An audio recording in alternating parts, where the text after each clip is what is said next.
Before we dive in, drop a quick hi in the comments. It may seem small, but trust me, it really helps YouTube share this story with more sci-fi fans like us. I'd love to see who's watching. The processors were worth more than the black tide, and Jace wouldn't stop saying so. 40 million, he said, palms behind his head, boots on the console. Minimum, each crate. Feet down, Marshall said. 40 million per crate, and the man wants my feet down. Collins laughed from the pilot's seat. Bran didn't. Bran was on his back under the starboard coupling, arm buried to the elbow, in a panel that should have been sealed at the shipyard and never was. This weld's older than Jace's jokes, he called. Nothing's older than Jace's jokes, Collins said. Hilarious, Jace said. All of you. A whole crew of comedians and one functional pilot. The crates sat strapped in the hold behind them. 16 of them. Directorate stamps still on the casings, scratched but not gone, because Bran said scratching them off cost time, and time was the one thing a smuggler couldn't steal back. They'd lifted them off a freight relay 2 systems back. Clean. No shots. Marshall liked clean. Buyers at Vale Station in 9 hours, Marshall said. We drift in slow. We drift in quiet. The board lit red. Collins sat forward. The laughter was gone from his voice before it left his mouth. Contact. Aft. Burning hard. Marshall crossed to the console. Tag it. Directorate cutter. Collins's hands were already moving. Reading us. They're reading the cargo. Of course they're reading the cargo, Jace said, feet down now. It screams. 16 crates of stolen military silicon. It screams across half the system. Carter, Bran said from the floor. He'd slid out from under the coupling. That's Carter's ship, interdiction wing. How do you know? I know the hull profile. Carter's the most stubborn bastard in the directorate. A voice came through, flat and bored, the boredom of a man who'd done this 1,000 times. Unregistered freighter. Cut your drive. Prepare to be boarded by order of the Terran Frontier Directorate. Nobody on the black tide moved to cut anything. He doesn't want us, Marshall said. He wants what's in the hold. Comforting, Jace said. Means he won't shoot the cargo. Means he wants us slow, not dead. Marshall dropped into the seat beside Collins. Collins, how far to the jump line? Too far. He'll have us locked before we're clear. Then make it not too far. Collins burned the drive. The black tide kicked. Behind them the cutter matched, then gained, because cutters were built to gain, and freighters were built to carry. The gap closed in numbers on Collins's screen, and the numbers were ugly. He's got firing solution in 90 seconds, Bran said, back at his panel, ripping the cover clean off now. Maybe less. The jump drive's not spun up, Collins said. Spin it up. From here? Half charged? We don't know what's on the other side of the line. Charts thin out past the veil. Marshall, there's nothing surveyed out there. 60 seconds, Bran said. Marshall looked at the closing numbers, looked at the half-charged drive. A blind jump on a half-charge could put them inside a star, could tear the ship in half, could do nothing at all, and leave them sitting still while Carter walked aboard. Do it blind, Marshall said. Collins stared at him. Marshall, 640 million says we don't get boarded. Spin it and throw us anywhere that isn't here. 30 seconds, Bran said. Jace was already strapping in. I want it on record I said the cargo screams. Noted, Marshall said. Collins. Collins's jaw set. He fed the drive everything it had and aimed at a stretch of black nobody had charted, because charted black was where Carter was, and Collins picked the devil he didn't know. Jumping. The cutter fired. The black tide folded. The shot went through space where they'd been. They came out wrong.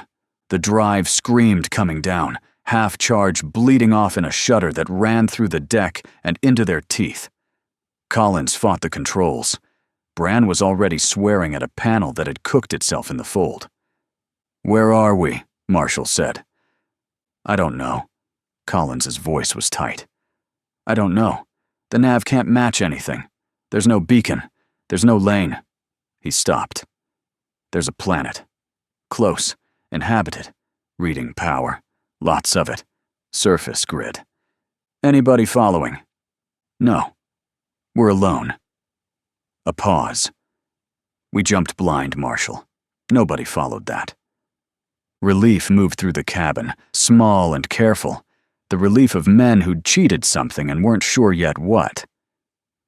Then we sit down, Marshall said. Quiet. Fix the drive. Charge it full. Jump back to charted space when nobody's looking. Collins, find me ground. Collins found ground. The city came up under them, gray and vast. Low buildings packed tight around a wide, flat sprawl that had to be a market. Vehicles and bodies moving in it by the thousands. Collins put the black tide down at the edge of it, behind a row of silent freight haulers, and killed the drive.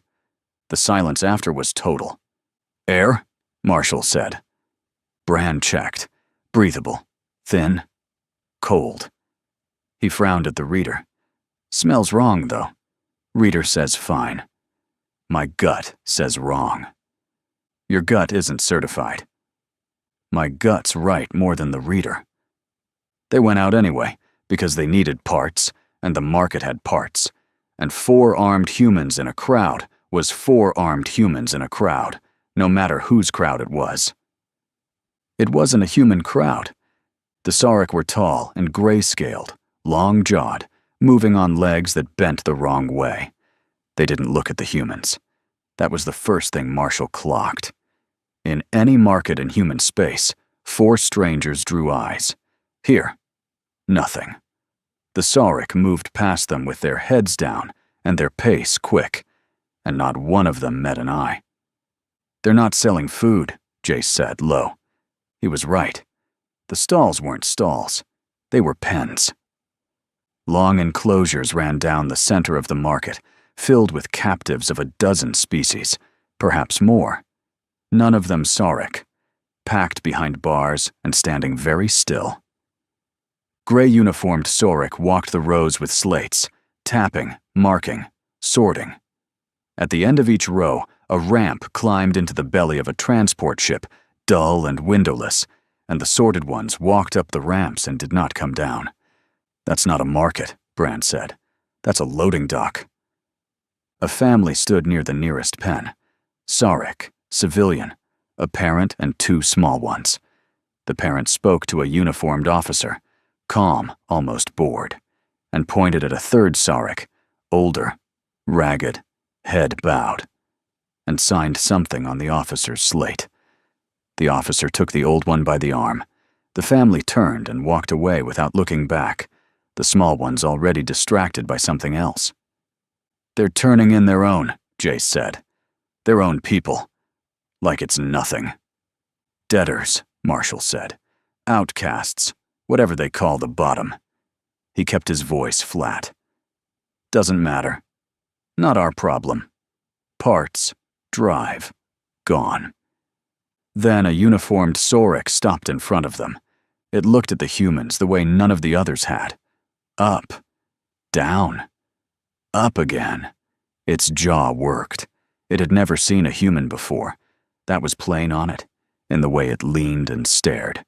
And it lifted its slate and said something into a translator that came out in clicks the human's ears couldn't parse. We're just passing, Marshall said, slow, hands open. Travelers. We don't want trouble. The Sarek clicked again. More of them were turning now. The crowd that hadn't looked at anything was looking at this. Unregistered, the translator finally spat in broken Terran. Processing world. Tarsus. Species. Unlisted. Origin. Unlisted. We'll register, Jace said. Happy to. Where's the office? Unlisted, the Sarek repeated. And it wasn't a question anymore. It was a category. And a category had a procedure. And the procedure was the ramp. More uniforms closed in. Weapons came up. Long, thin, humming. Brand's hand went to his sidearm. Marshall caught his wrist. 20 of them, Marshall said under his breath. In a crowd. On their ground. He let go. Not now. They took the humans' weapons. They took them by the arms. And Marshall let it happen, because the math was the math, and a dead crew couldn't fix a drive. The Sorek walked them up the ramp. Behind them, at the city's edge, the sky cracked with a re-entry burn. Brand twisted to look. Through the ramp's closing gap, he saw it. A human cutter, Directorate Gray, dropping through the cloud and slowing over the market. Too late, hunting a signal that had already gone cold. "Carter," Brand breathed.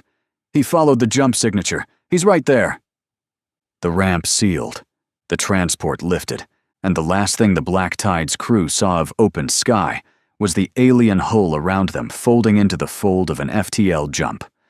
While below, shrinking, the gray cutter circled the empty market and found nothing but a freighter with 16 stolen crates and no crew to arrest. The transport had no windows, so they learned the prison by its sounds first. The drive cut. The deck tilted. Something huge and mechanical seized the hull and dragged it, and the dragging went on too long, deeper than any docking, down into something. Then the doors opened on Kairos 9. The cold came first. Then the light, gray, sourceless, the flat dead light of a place that had never seen a sun. They were herded out into a receiving hall the size of a hangar, and the hall was full. Full of species. The pens from the market multiplied 1,000 times, every shape of alien life shuffling in long gray lines toward processing gates at the far wall. Saurik and White walked the lines, not gray uniforms now. White. Clinical white. "This isn't a prison," Brand said. "It's a prison," Marshall said. "No." Brand had stopped walking. A guard shoved him forward and he walked, but his eyes were moving. The mechanic's eyes, reading the room the way he read an engine. Prisons have cells. Where are the cells? There were no cells. There were doors. The lines fed into the processing gates, and past the gates the corridors branched, and the corridors were labeled, not in numbers, but in a Sorek script repeated over and over in colored bands, and Jace, who read fast and read anything, was already trying to crack it. "That one," he murmured, nodding at a band of corridor signage. "Same symbol over every door down that hall. Whatever's behind those doors, it's all the same thing." A processing gate took the human in front of them. A small, gray-furred alien, four-armed, shaking. The Sorek in White scanned it, read the slate, and instead of waving it through, paused. Tapped the slate. Something on the wall above the gate lit amber. 2 more whitecoats came. They took the four-armed alien out of the line. It made a sound, high, looping, the same 3 notes over and over.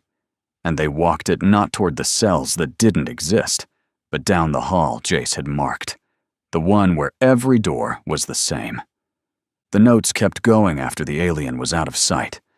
Then a door opened and closed somewhere down that hall, and the notes stopped.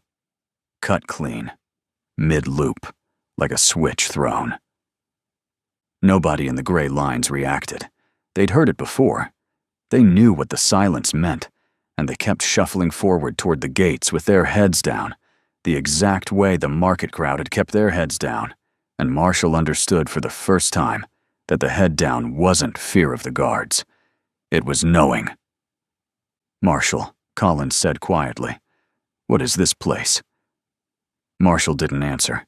He was looking at the wall beside the human line, where the white coat stacked the things the processed didn't need anymore. A bin, chest high, and in it, sorted and clean and cataloged with little Sorek tags, were limbs. Arms, legs, whole and partial, scaled and furred and smooth, a dozen species deep, each one tagged and numbered like parts in Brand's own hold. And on top, fresh, still wearing a sleeve of gray market cloth, a four-armed gray-furred limb that had been attached to something making 3 looping notes about 90 seconds ago. The line moved them forward. The gate took them in. The gate read them one at a time and decided what they were. Marshall went first. A white coat pressed a scanner to his throat, watched a slate, and made a sound. Low, interested. 2 guards pulled him left. Bran came through, and the slate did something different. The white coat leaned in, scanned twice, and Bran went right, hard. 4 guards on him instead of 2. Collins and Jace were waved straight through to a holding floor with the rest of the unremarkable stock. "Marshall," Collins said. "Move when they move," Marshall said over his shoulder, already going. "Don't give them a reason." Then he was gone through a door, and the door was the same as every door. The holding floor was a sea of species. Collins and Jace stood in it and learned the rules by watching. Prisoners moved when a tone sounded. They stopped when it stopped. They held out their arms for scanning without being told. A 6-limbed thing ahead of them missed a tone, distracted or sick, and a guard didn't shout. The guard simply marked the slate. Within a minute, 2 white coats came and walked the 6-limbed thing down a hall, and it didn't fight, and the line closed over the space where it had been like water. "They don't punish," Jace said quietly. "They sort." A Saurik in white walked the floor with a younger one trailing behind, taking instruction. The elder gestured across the rows the way a foreman might direct warehouse stock. Hold the furred ones. Send the aquatics to another section. Move the large specimens to the rear. The younger one wrote everything down. Neither lowered a voice. Nothing here needed to be hidden, because nothing here was wrong. The beings in those rows weren't people to them. They were inventory. Above the floor, on a railed platform, a figure watched. Taller. Robed, not coated. 3 others stood a careful step behind it, and the careful step told Collins everything about who it was before he knew the name. The robed one watched the sorting with its hands folded and its long head tilted, and when it moved to leave, the 3 behind it moved exactly when it moved. "That one's not a doctor," Collins said. "No," Jace said. "He's the one who owns the doctors." Elsewhere in the complex, Marshall's processing had taken a different path. They put him in a gallery. That was the only word for it. A curved room with a sloped floor and a glass wall. And behind the glass, a surgical theater. And Marshall was one of a dozen prisoners made to stand and watch. He didn't understand why until the whitecoats brought in the female. She was Saurik, civilian marked, like the ones from the Tarsus market, and visibly pregnant. She was calm at first. Calm like someone who believed she was about to be helped. They laid her down. They strapped the long limbs. A richly robed Saurik watched from the side of the theater, not working, only observing, and made a note on a slate when the first incision went in. It went wrong, the way it was designed to go wrong. They weren't trying to save anything. They were measuring. Marshall watched them measure, and watched the calm leave her in stages, and watched the moment, exact, unmissable, when the small movements under her ribs that had been steady went still. The note-taking noble made another note, adjusted something. Then the whitecoats opened her farther and carefully removed what they had come for, measuring organs, taking samples, recording every finding with quiet precision. That had been the purpose all along. Marshall made himself keep his eyes open because closing them felt like letting them do it twice. When it was over, a junior whitecoat hosed the theater, and the next subject was already at the door. Marshall did not move. His hands were flat against his thighs, his breathing slow and even, his eyes dry. The old gray-furred prisoner beside him glanced at the human's unnatural stillness and quietly edged away. Around here, anything unusual drew the whitecoat's attention. 2 sectors away, Jace was learning what the colored bands meant. He'd cracked the script by then, enough of it. The band over his own hall meant viable. The band over the next meant something close to spent. And the band over the small hall, the bright one, the one with the lower doors, meant a word that didn't carry across the translator cleanly, but landed in his gut as small. A family had come in behind his group. He'd seen them on the transport. A parent, 3 young, all the same soft-shelled species, all sent together, because on Tarsus, the whole household went when the household was condemned. The young ones had stayed close to the parent the entire ride. They were still close when the whitecoats read the slate and the band over the small hall lit, and Jace understood the sorting logic a half-second before the parent did. The young were viable for things the grown weren't. Smaller systems, faster to test, cheaper to lose. The parent made a sound Jace would carry a long way. The guards were already between them. They walked the 3 young ones toward the bright band, and they walked the parent toward viable, and the parent fought. The only one Jace had seen fight all day. And a guard marked the slate, and that was all. A mark. Jace stood with his hands open at his sides and did nothing, because there were 40 of them, and the doors were the same, and doing nothing cost him something he didn't have a name for yet. Bran's route ended at a different door. The guards marched him through without a word. The instant he crossed the threshold, something struck the side of his neck. A sharp pulse, hot and electric, with no barb and no wound. His legs vanished beneath him before he could turn. Darkness took him before he hit the floor. He woke strapped to a table with his arm and his leg gone, and the absence so total he kept trying to move them. They hadn't taken the limbs as a punishment. He worked that out fast, because the mechanic in him read the room before the rest of him caught up. The table was clean. The instruments were arranged. This was a procedure, not cruelty. There were 2 of them, a senior in deep-collared white and a junior. On a rack beside the table sat the arm and the leg they meant to give him, and they were not Sarek and not flesh. Dark metal, near black, jointed in a way Bran's eye followed with reluctant admiration even through the haze. The senior lifted the slate, said a word, Netherium, and the junior made a gesture Bran would learn meant doubt. He learned a lot in the next while by watching their body language, because they spoke in front of him the way the floor foreman spoke in front of the stock. They didn't expect him to live. That was the whole of it. The junior gestured at a readout, and then at the alloy, and the gesture said, "Why waste it?" The senior answered with a sharp motion toward Bran. Human. New. Worth the alloy. They fitted the leg first. When the alloy met the open wound and bonded, the pain took Bran somewhere white and wordless, and he came back to the senior, watching a readout with its long head very still. The readout should have climbed. Rejection had a signature, and the signature should have started. It didn't start. The senior tapped the slate, tapped it again, fitted the arm, faster now, interested, and the same wrong thing happened, which was nothing, which was Bran's body closing around the alloy like it had been waiting for it.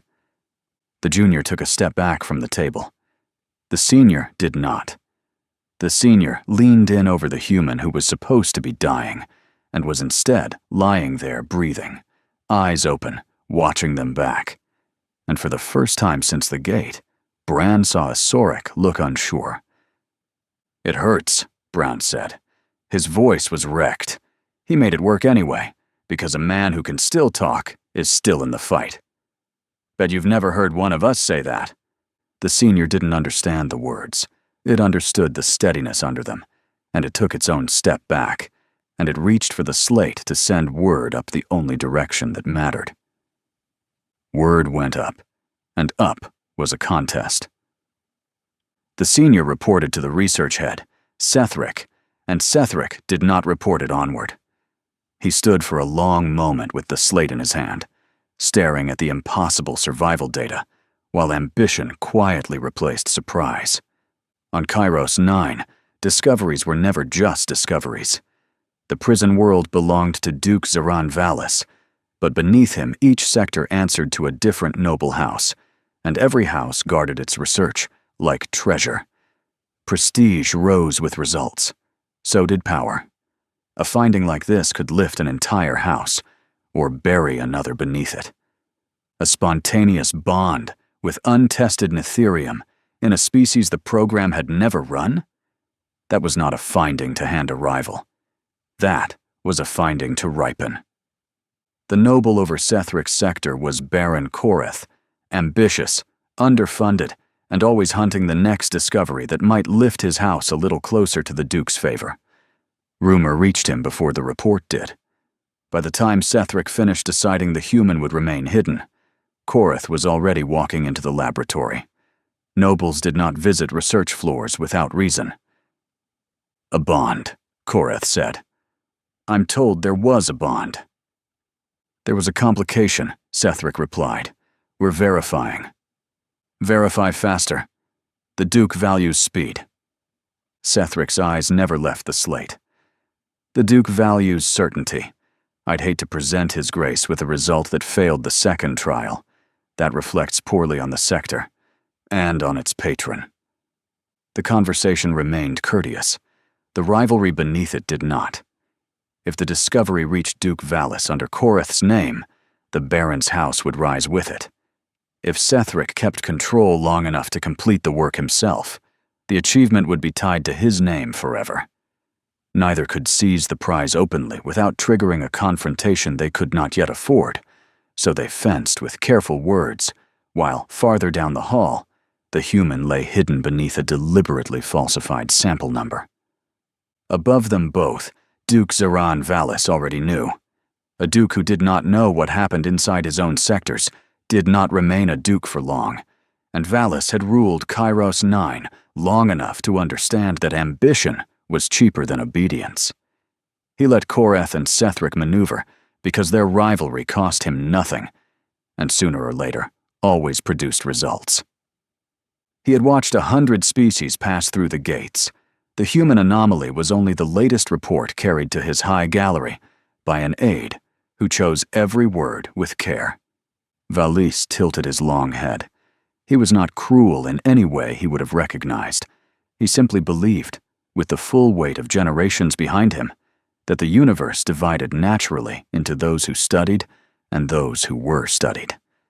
His family had stood on the proper side of that divide for longer than memory, and it had never occurred to him to question it. "Let them contest it," Valis said. "Bring me whichever one wins, and the human." When the day's testing ended, the survivors were herded back onto a common rest floor. The Sauric made no effort to keep species, or even test groups, separate. There was no reason to.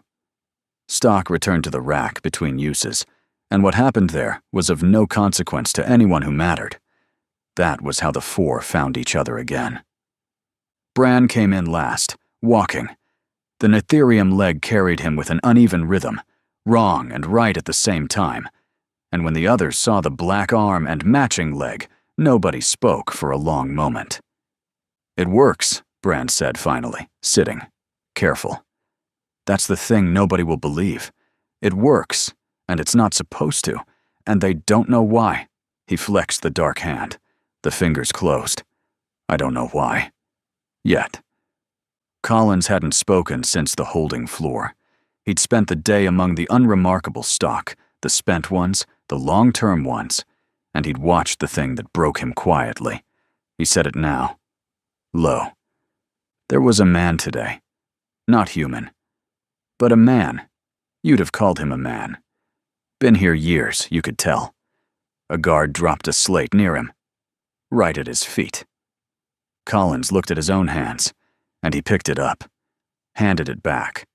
Nobody made him. He just handed it back and stepped back into line. He looked up. "They don't fight because they've done the math we did at the market. 20 of them. They're ground. Every day for years. Until the math is the only thing left in you, and there's no you underneath it." Nobody answered that.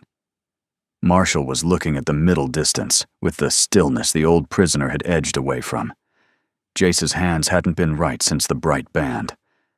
"I watched them open one up," Marshall said. "Carrying. They timed how long it took the inside one to stop. He said it flat, all the way flat, which was how they all understood how far from flat it was. It's not war to them. It's not even hate. It's inventory. Kids, Jace said. That was all. Kids, and they marked a slate. Marshall stood up. We're not getting out, he said. Let's put that down first, so nobody's carrying it. No ship, no charts, no rescue coming for 4 pirates nobody's looking for. He looked at each of them. But I'm done being inventory. And Bran's got something in his arm they can't explain, and Jace can read their doors, and Collins knows what every prisoner on this floor would do if the math ever changed. He let that sit. So we don't escape. We don't wait. We take this place apart from the inside until there's nothing left for them to study. Bran flexed the black hand again, closed it. Burn it down, he said. Burn it down, Marshall said. Collins nodded, slow. Jace last, jaw tight. 4 men. No weapons, no plan, no way out. And for the first time since the gate sealed behind them, the math had a new number in it. And that number was them. They assumed they had 3 days before the Sarek decided what to do with Bran, and they spent the time learning the building. Jace did it with his eyes. He'd been moved to a cleaning detail, low stock, low watch, and a mop bucket went anywhere. He walked the halls reading bans, red over the processing gates, amber over the spent wings, and down past a blast door that took 2 Sarek to open, a band he'd seen nowhere else, over a hall that breathed heat. He stood near it once, long enough to feel the floor warm through his boots, long enough to hear the deep industrial pulse underneath everything. He came back and drew the map in grease on the underside of a rack. Here, he said, everything routes here. Power, the alloy lines, the heat. They make the metal here. The limbs, the plating, whatever they're building. It's the engine of the whole place. He tapped the grease. And it's the one section with no prisoners in it. Just machines and a few techs. Because it's the one place they can't afford us, Marshall said. Right. Bran learned the building a different way. He learned it through his own arm. In the dark, on the rest floor, he tested the thing they'd bolted to him. The Nitherium didn't tire. He'd grip a steel rack upright and feel the metal give before the limb did. He pressed the dark hand flat to the floor and pushed, and his whole body lifted, like the arm didn't know what his weight was supposed to cost.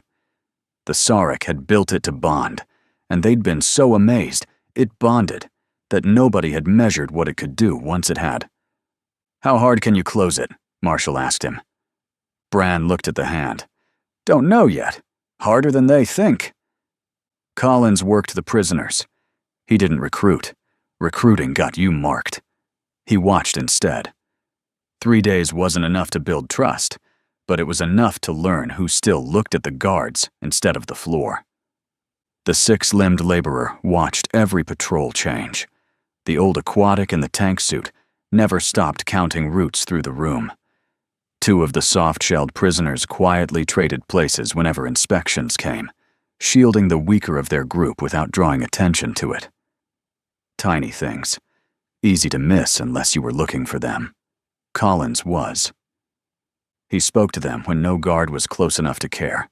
Never about escape, never about fighting. Just enough to learn that none of them expected to leave Kairos 9 alive, and none of them intended to spend whatever time remained helping it run. Out of the whole spent floor, he found 4 with something still burning behind the eyes. 4. Out of hundreds. That's all, Jace asked. That's all, Collins said. I didn't change anyone. I just found the ones who were already waiting. The rest'll watch. They won't move until they see it can be done. He looked at Bran's arm. Maybe not even then. Marshall studied the grease map a long time. We don't free anyone, he said. We don't hold ground. We get to the engine and we break it so hard they can't run this place. He looked up. Bran opens the door. Jace gets us through it blind. Collins's 4 make the noise that pulls the guards the wrong way. He paused. And then we use their own forge on them. The Sauric moved their timeline first. A white coat came for Bran a day early. Sethric wanted his sample secured before Korath forced the issue, and securing it meant a cage Bran would not be walking out of. 2 guards. The standard 2, because nobody on Kairos 9 brought more than 2 for stock. They unstrapped him from the rest rack, and that was the mistake. Bran let them get him standing. He let them turn him toward the door. Then he closed the Netherium hand around the lead guard's weapon arm and found out the answer to Marshall's question. The arm came off, not cut. Torn free. The black hand simply kept closing until the shoulder failed. The guard made a sound no prisoner on that floor had ever heard a guard make, and Bran put the dark fist through the side of its head, and the sound stopped. The second guard brought its weapon up. Bran was already inside the reach of it. He took it by the throat with the metal hand and squeezed, and the thin neck did what the steel rack had done, gave before the limb did. And then there were 2 gray shapes on the floor, and a human standing over them breathing hard with black hands. The rest floor had gone dead silent. Hundreds of prisoners. Every eye. A guard, dead.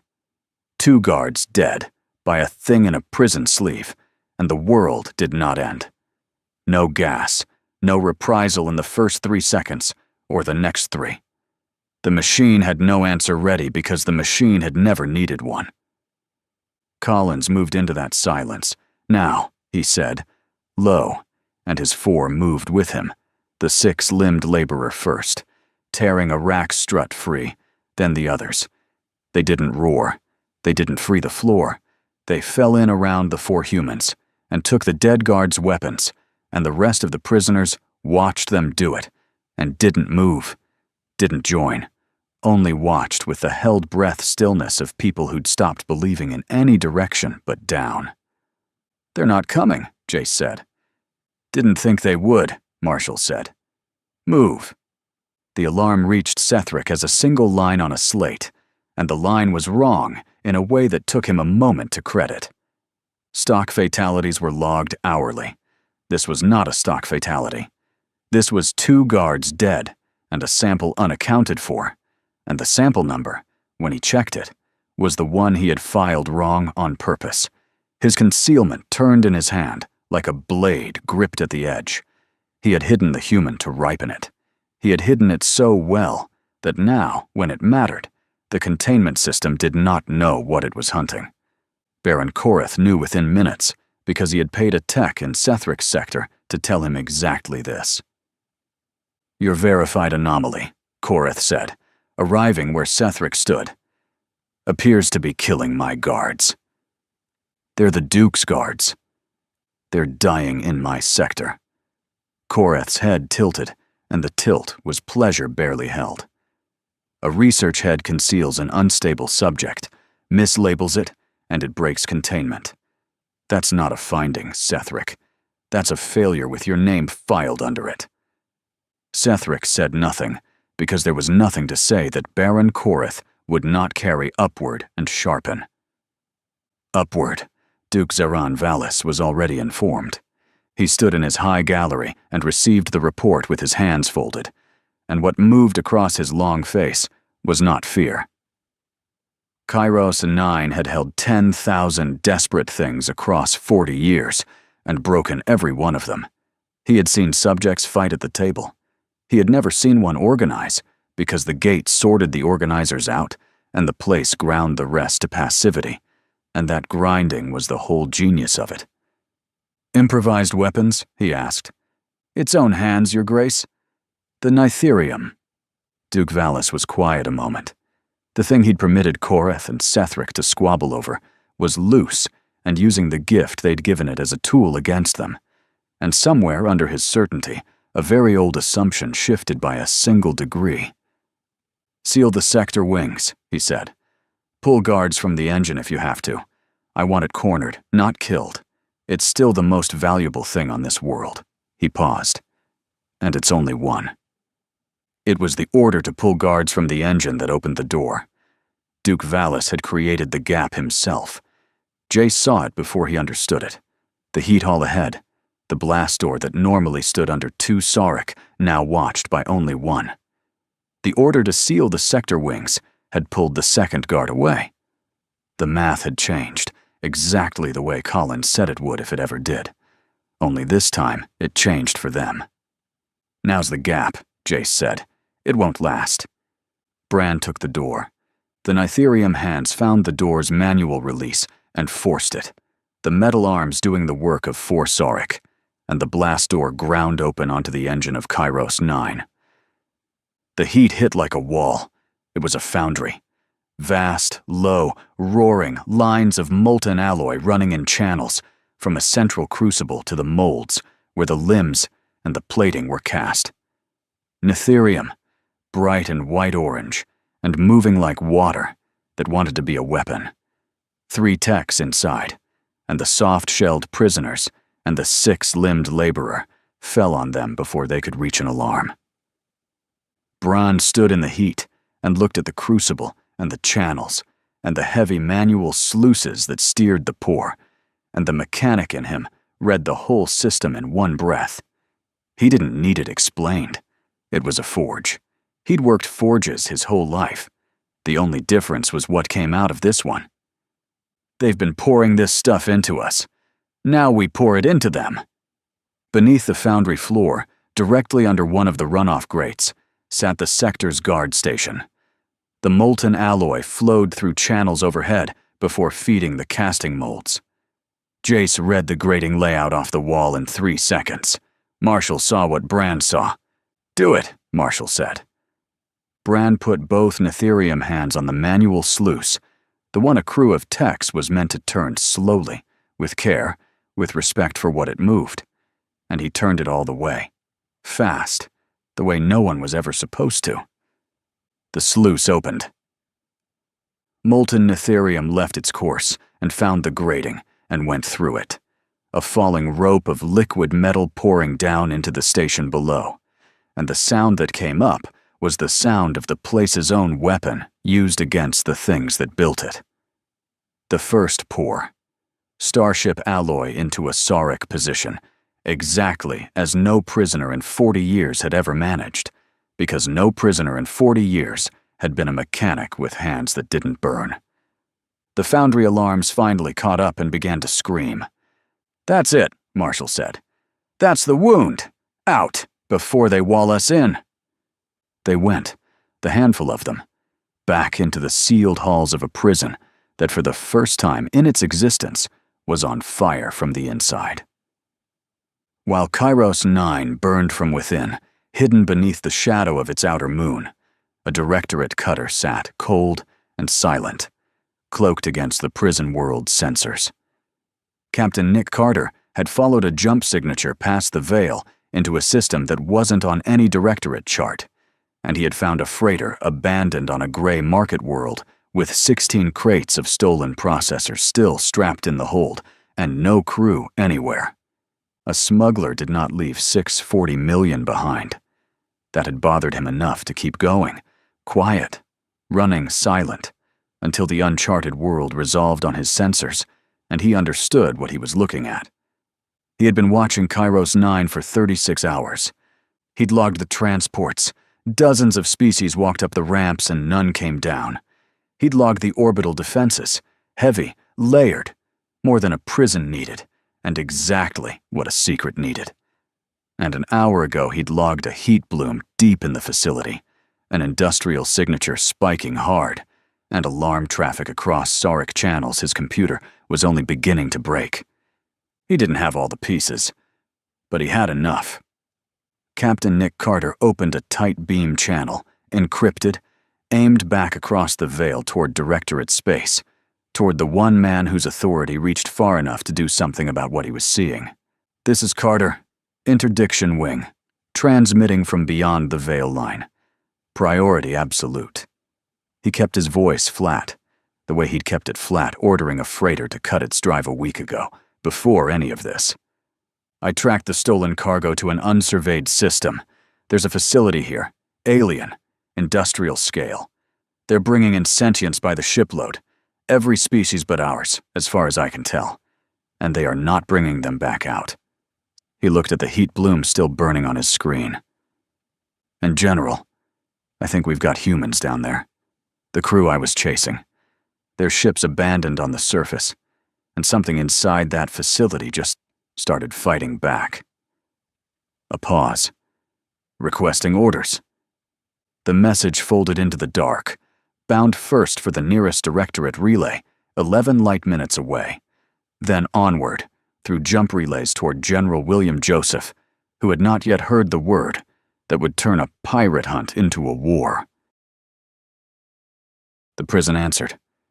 The pour was still cooling in the guard station below when the corridor behind them filled with Sauric. Marshall counted them in the half-second before the blast door ground shut. 8, maybe 10. Weapons up, advancing in the tight wedge of the hunt and seal order. The same order that had opened the forge now threatened to seal it again. The crew had a sealed hull at their backs, scavenged Sauric weapons in their hands, and a foundry alarm shrieking through the prison loud enough to rattle their teeth.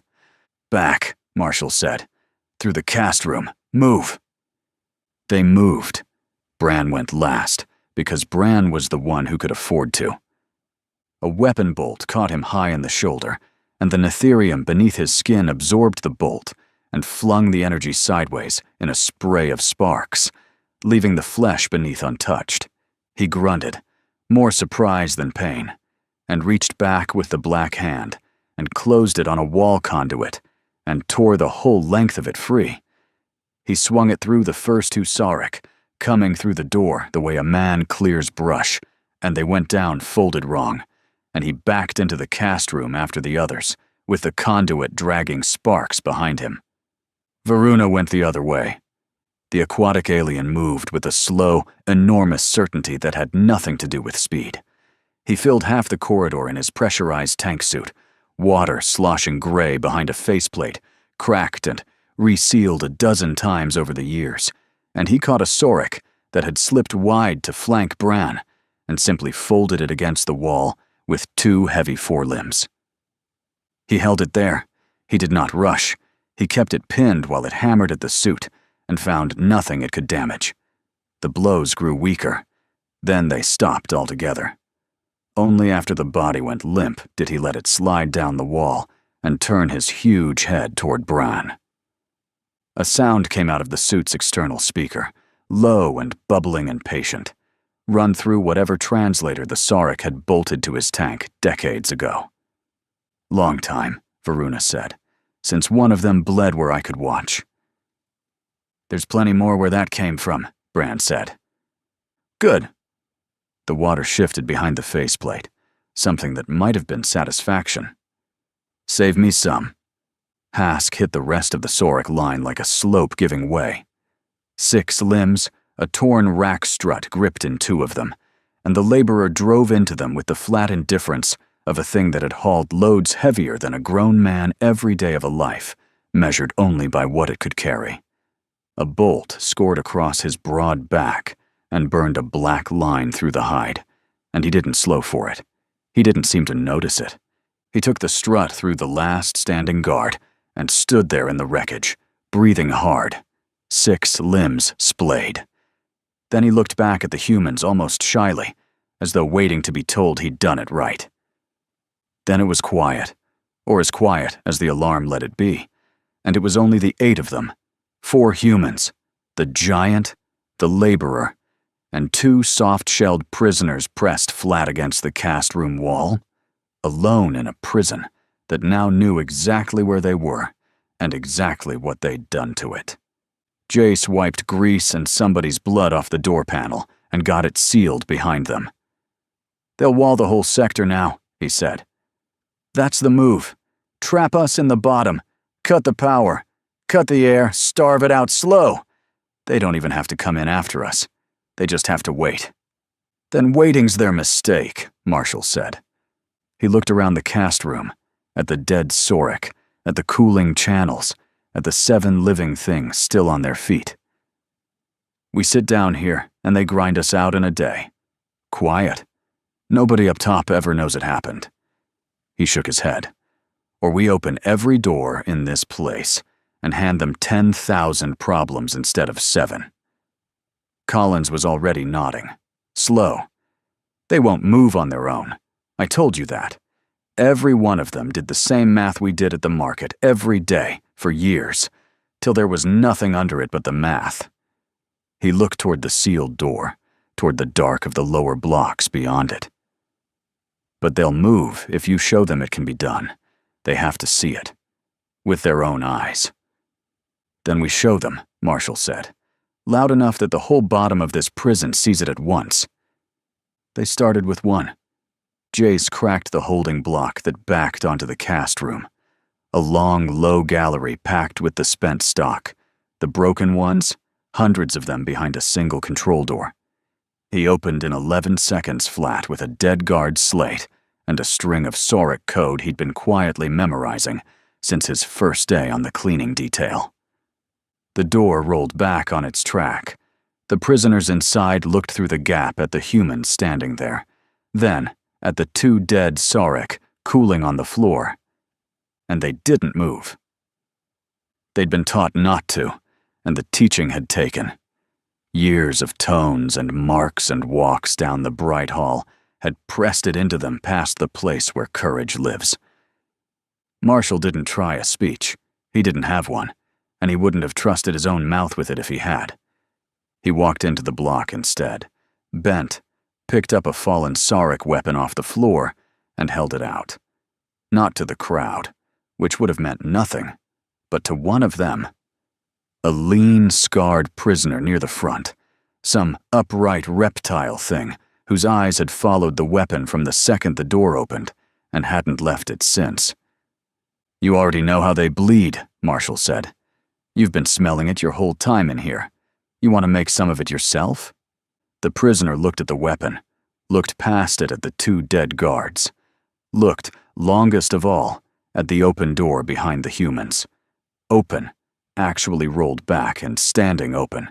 The one thing none of them in that block had seen in years and had stopped letting themselves want. It took the weapon out of Marshall's hand. That was the crack. One scarred grip closing around one Sauric rifle, and the whole block seemed to breathe out at once and then breathe in something new. 10 more surged for the dead guard's gear, then 30. The held-breath stillness that had ruled the place broke apart into noise and motion, prisoners pulling weapons and restraints and anything that could be swung, the dam not bursting but cracking wide and letting through a flood that had been building behind it for a very long time. But not all of them came. That was the part Collins watched. A whole corner of the block stayed pressed to the back wall and did not move toward the open door. An older prisoner held that corner, an aging, 4-armed thing with 2 younger ones tucked behind the span of its arms, and it watched the others arming themselves with naked dread on its face. When Collins caught its eye across the block, it shook its head. Slow, certain, final. It had seen reprisal. It had been here long enough to have watched a sector resist once before, and to have seen, afterward, what Kairos 9 did to a sector that resisted.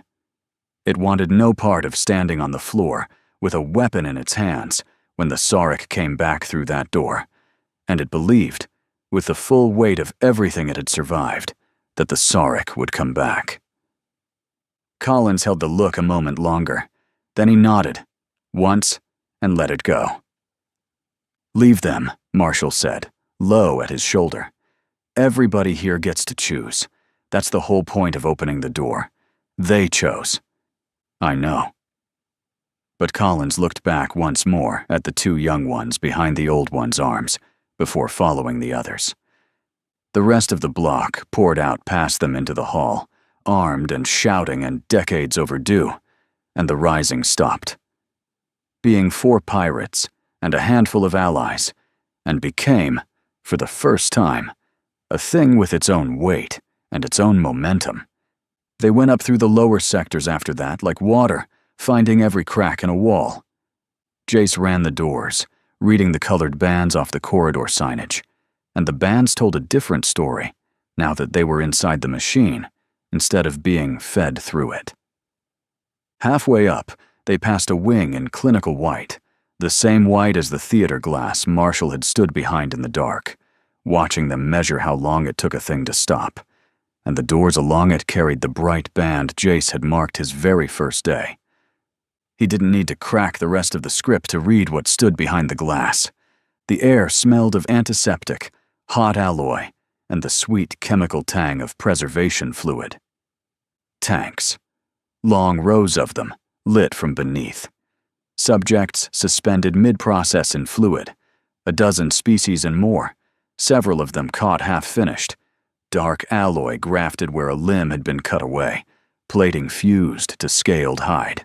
The whole brutal procedure abandoned in place when the alarms pulled the technicians out at a run. A results board filled the far wall, columns of sauric figures stacked under specimen tags, the cold accounting of 100 captured species rendered down into compatibility scores and rejection rates and times to death. Colin stopped in front of the glass for 1 second too long. "That's what they were doing to all of them," Colin said.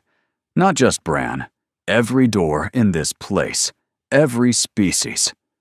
"And we're the only line on that board that held," Bran said.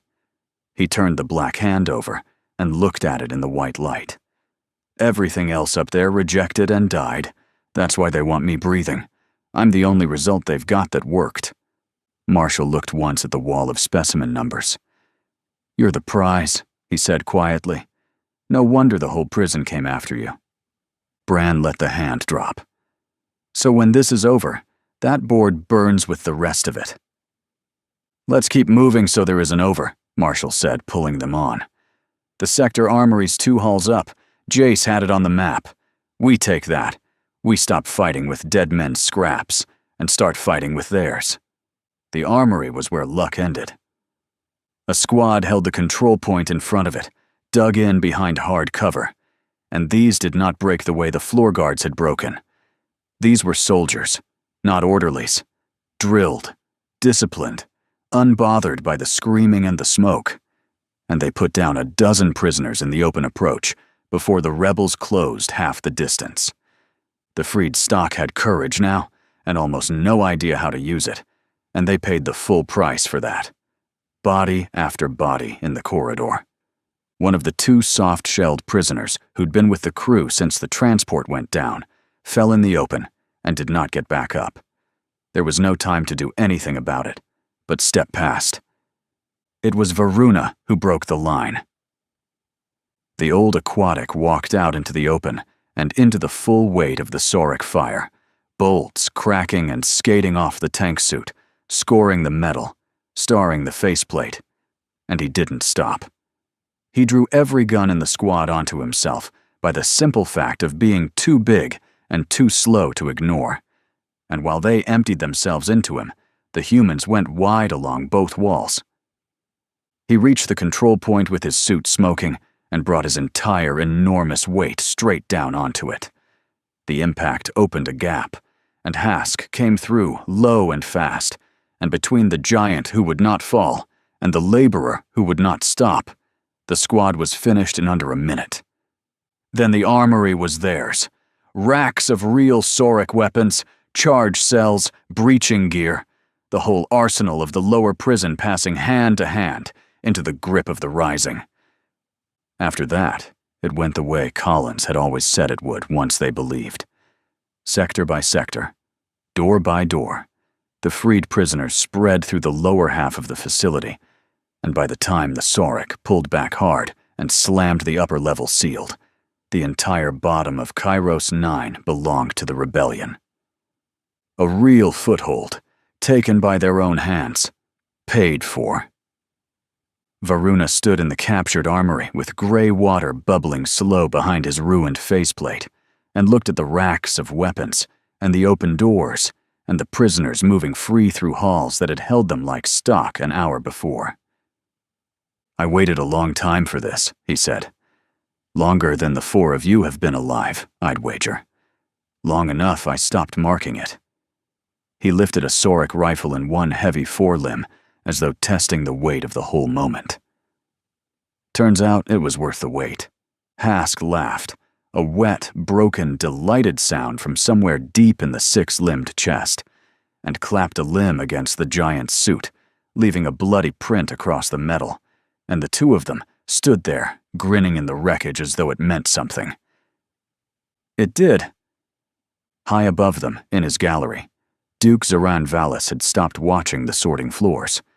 He stood in front of a schematic of his own facility instead, and a full third of it had gone red, and the red was climbing. "It's contained," Sethric said, fast. "Only the lower sectors are compromised, Your Grace. The upper levels are sealed. The forge controls are behind hard doors. They have nowhere left, too. They hold the lower armory."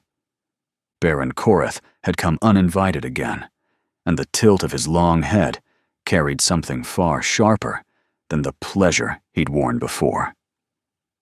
"They have real weapons now, Sethric. Ordnance. The stock you personally assured His Grace was broken beyond use is holding an entire third of his world at gunpoint. He let that settle. And how is your concealed anomaly, the unlabeled one, the human that began all of this?" Sethric said nothing.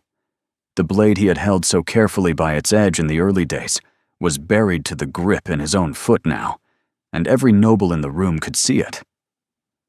Duke Valis did not enter the squabble. He stood very still and did the harder work of recalculating 40 years of certainty in the space of a breath. The houses would turn on each other soon enough, for tonight they would fall into line, because a duke at war was still a duke. "This is not a containment problem," he said, and the room went quiet around him. "Containment is what one does to stock. Stock does not seize an armory.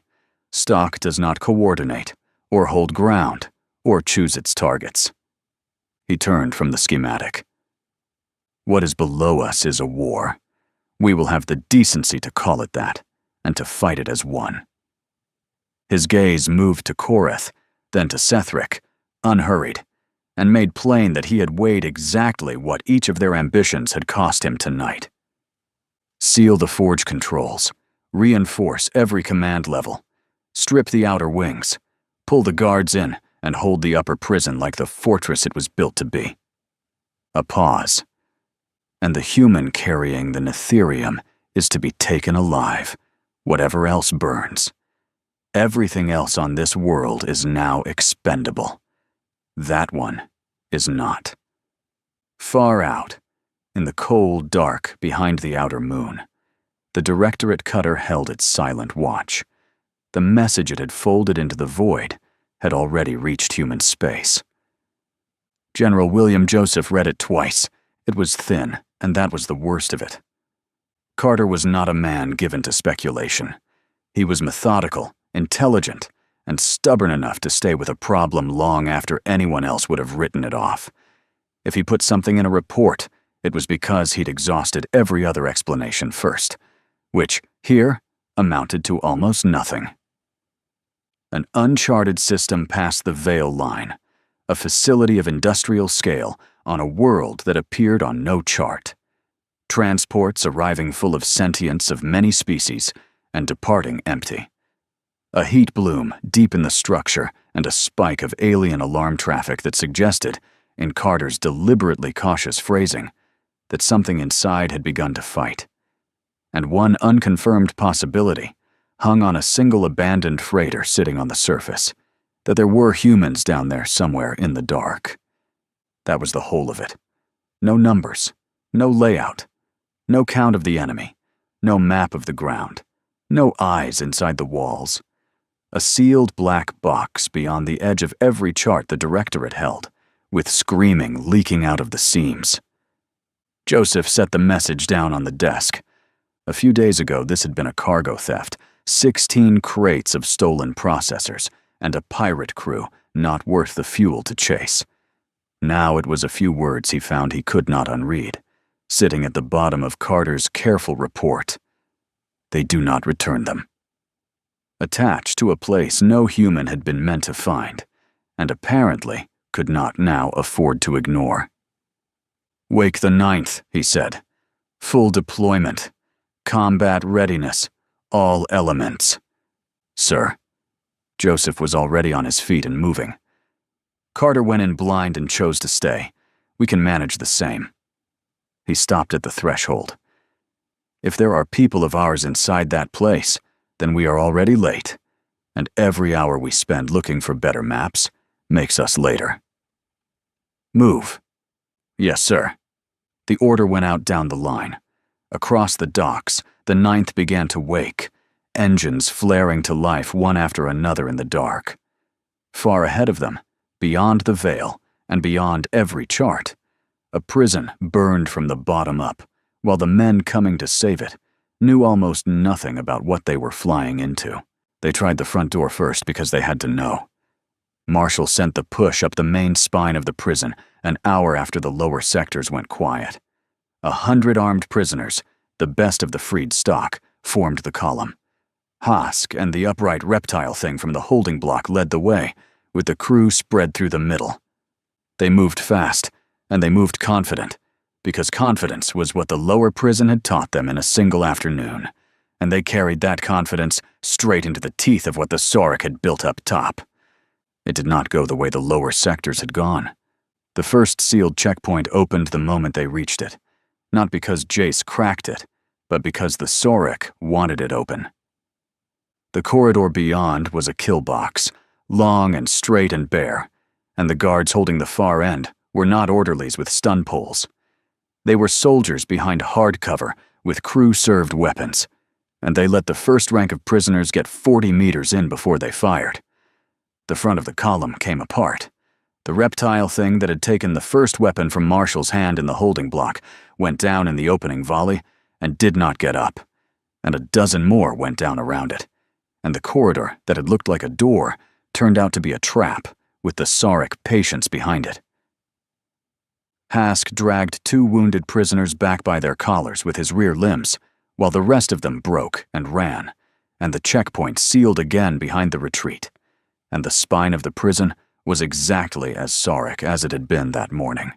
They regrouped 2 sectors down, in the captured armory, and counted what the front door had cost. 18, Collins said. 18 dead for a road we can't use. Then we stopped trying to use it, Marshall said. He was looking at Jace's grease map, redrawn larger now on the armory wall. We don't have the bodies to walk up that spine. Every checkpoint up there is a kill box, and they've got the high ground and the hard guns. We push that way.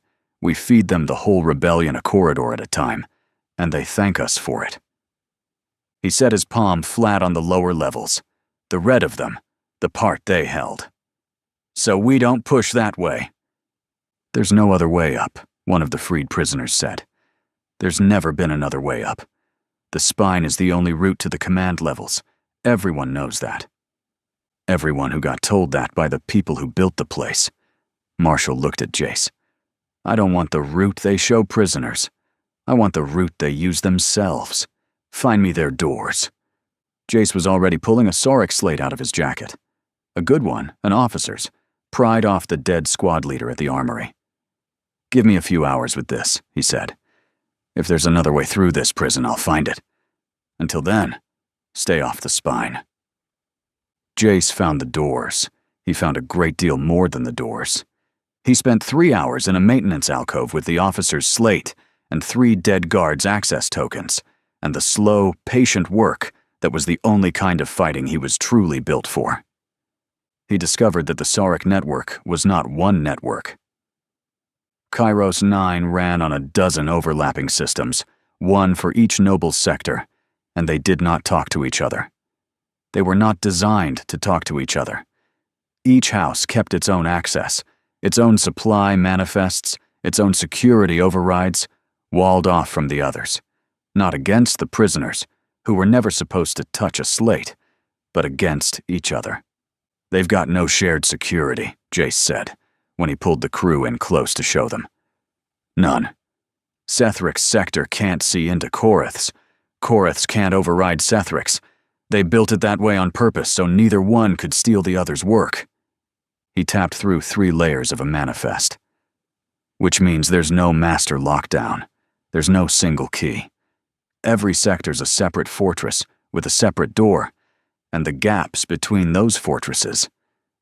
He pulled up a service map, a spider's web of maintenance routes nobody had bothered to wall because no house owned them. The gaps are unguarded. Nobody secured the seams because nobody could agree whose job it was. "So you can get us up through the seams," Marshall said. "I can get us up through the seams," he confirmed. It was while he was mapping those seams that he found the archive. It was Sethrick's, buried in the research sector's own walled system, the part Sethrick had hidden so thoroughly from Korath that he'd hidden it from his own Duke's oversight too. Jace went into it sideways, through a maintenance handshake that was never meant to carry data, and what came back stopped him for a moment in the dark of the alcove. It was a directory, a long one, facility designations, each with a number, each with a status line. Kairos 9 was one entry on a list, and the list ran down past the edge of the slate's first screen. The oldest dates were centuries old. Project Ascension was not one prison's work. It was a Sauric institution, funded by houses that smiled across the same tables and sharpened knives under them. Valis had his world. Korath had his sector. Sethrick had money, contacts, and enough private machinery to make nobles treat him like one of their own. They all fed the same ambition, an obedient army carrying Netherium in its bones, soldiers strong enough to carry Sauric rule beyond the worlds they already owned. But the cooperation was a lie. Every house wanted the breakthrough first. Whoever controlled Ascension would not just win favor. They would rise over the others, over the Count's house itself, and make the rest of the Sauric kneel. And there was a flag on the human line. Recent. Priority. A short string of Sauric notation that Jace had learned well enough by now to read, and it said, in the cold shorthand of the research that had taken Bran's arm, full compatibility, no rejection. First recorded. Escalate to house priority. "Bran," Jace said quietly. He showed him the line. "It's not just that you didn't die. You're the first thing on a list centuries long that held. Every species they've ever run rejected the alloy except us."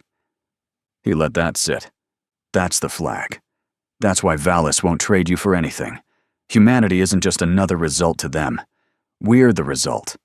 The one they've been looking for." Bran looked at the line a long moment, his black hand resting on the slate's edge. "Then they're going to want a lot more of us," he said. "Not just me. All of us. Humanity." His eyes stayed on the slate. "We're not the end of that list.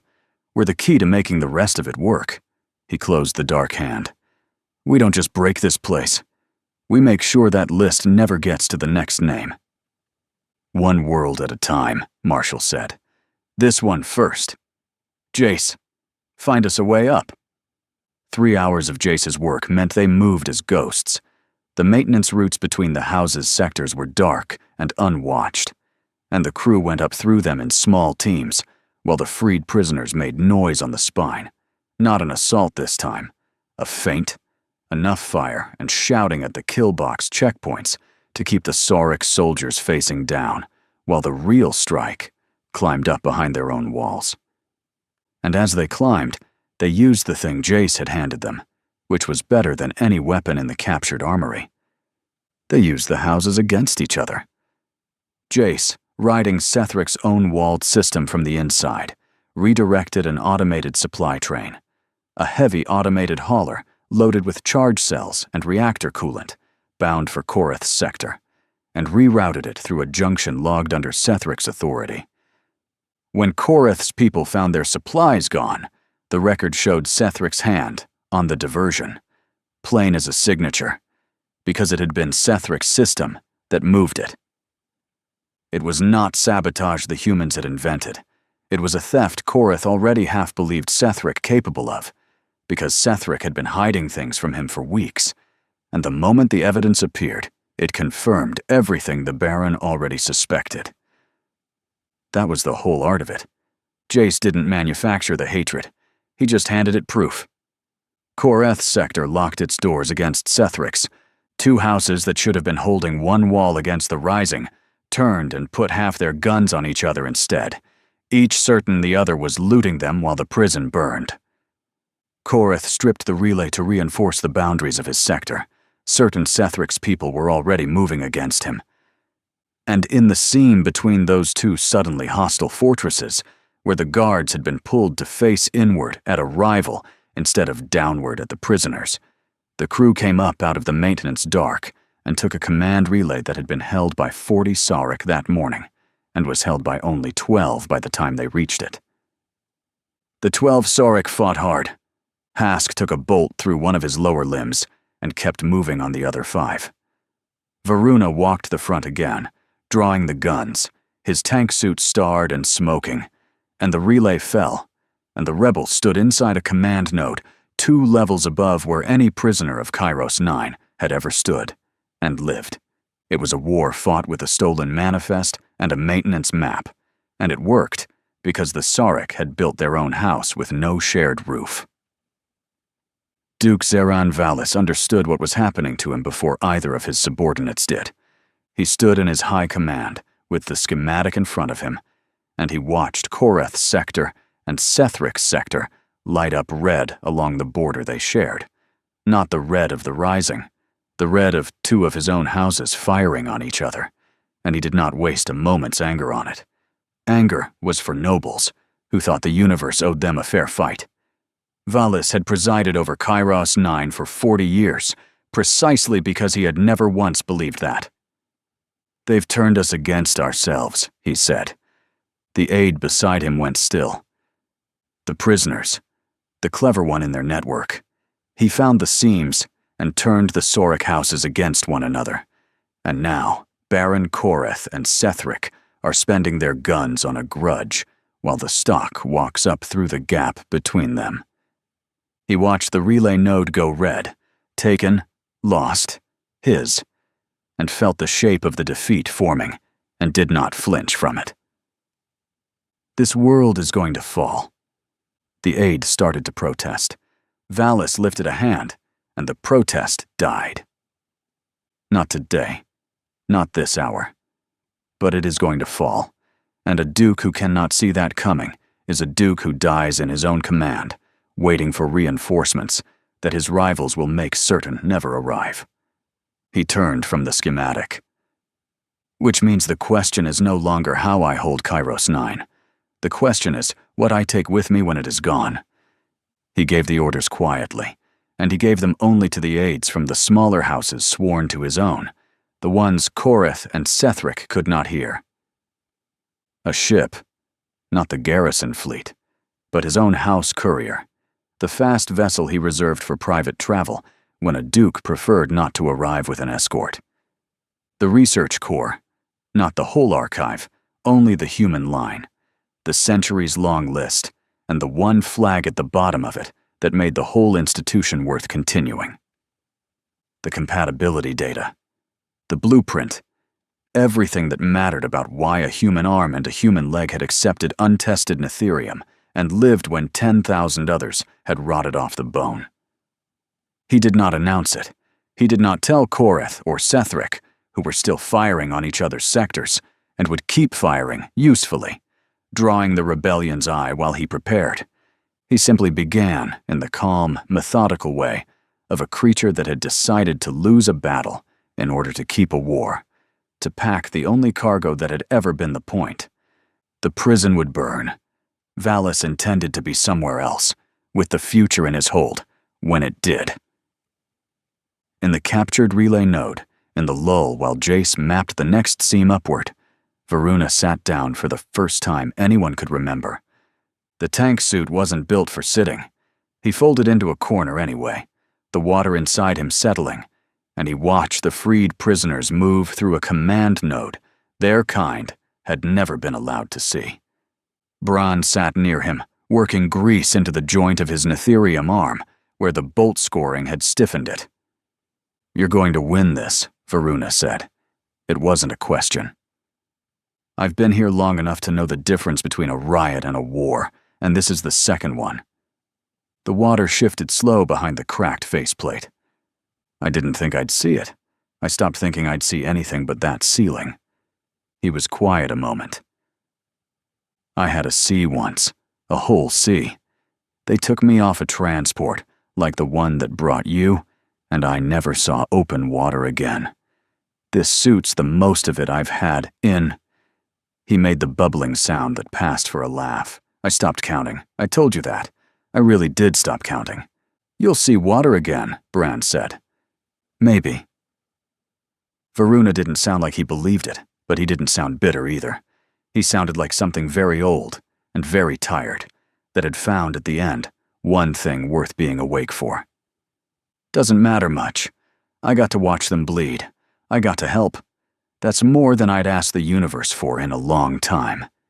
He lifted one heavy forelimb and looked at it. Funny what's enough when you've had nothing for long enough. Across the node, Hask was doing something quieter and stranger. The laborer had found one of the soft-shelled prisoners young, a small one, separated in the chaos, frightened of every shape in the room, including the enormous six-limbed thing that approached it. Hask sat down a careful distance away. He didn't reach for it. He just lowered himself until he was smaller than it, somehow, all 6 limbs tucked, and he made a low rumbling sound in his chest, the same sound over and over, until the small one stopped shaking. Then he nudged a ration block across the floor to it with one limb and looked away, as though giving it privacy to decide whether to trust him. Varuna watched him for a long moment. 40 years he hauled whatever they put in front of him, the old aquatic said quietly. That's all the Saurik ever saw when they looked at him.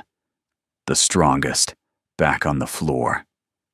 He made the soft, bubbling sound that passed for a sigh.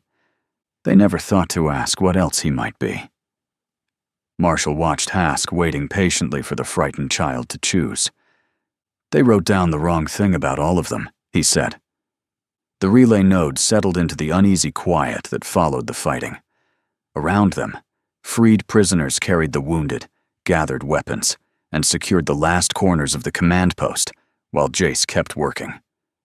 The seams continued to unfold across his slate, the path to the forge controls resolving out of the dark. By the time the relay node was fully secured, the way forward had opened. Jace laid it out on the slate for all of them. The seam they'd ridden up, the border where Korith and Sethric were still burning each other's sectors, and beyond it, past one more stretch of unguarded maintenance dark, 2 objectives sitting almost side by side. The forge controls, where the molten Netherium of the whole facility was steered and poured, and past those, behind the heaviest doors left in the prison, the command bunker. Duke Valis. The houses are still shooting at each other, Jace said. Baron Korith thinks Sethric robbed him. Sethric thinks Korith's making a play for his research. Neither one's looking down anymore. They're looking at each other. That's our window, and it's open right now. He looked up, but it won't stay open. The second Valis forces them back in line. That seam closes, and we're back to throwing bodies at a kill box. Then we don't wait for him to do that. Marshall looked at the 2 objectives on the slate, the forge, the bunker, side by side, the whole back half of the story sitting one dark corridor away. We take the forge controls. We turn their own pour on their own command, and we end this before the Duke gets his houses pointing the right direction again. And Valis? Collins asked. Marshall looked at the bunker on the slate, at the heavy doors, at the one Saurik who hadn't panicked in any of this. Valis is behind the last door in the place, he said. So we go through everything else first, and then we go through him. None of them knew that 2 levels up, in the quiet of his command, the Duke had already fueled a courier and begun loading the one thing worth carrying off a dying world, and that the last door in the prison was a door he had no intention of being behind when they reached it. The forge controls sat behind a blast door that had never been built to keep prisoners out, because no one who designed Kairos 9 had ever imagined prisoners getting this far. It had been built to keep the houses out of each other's work.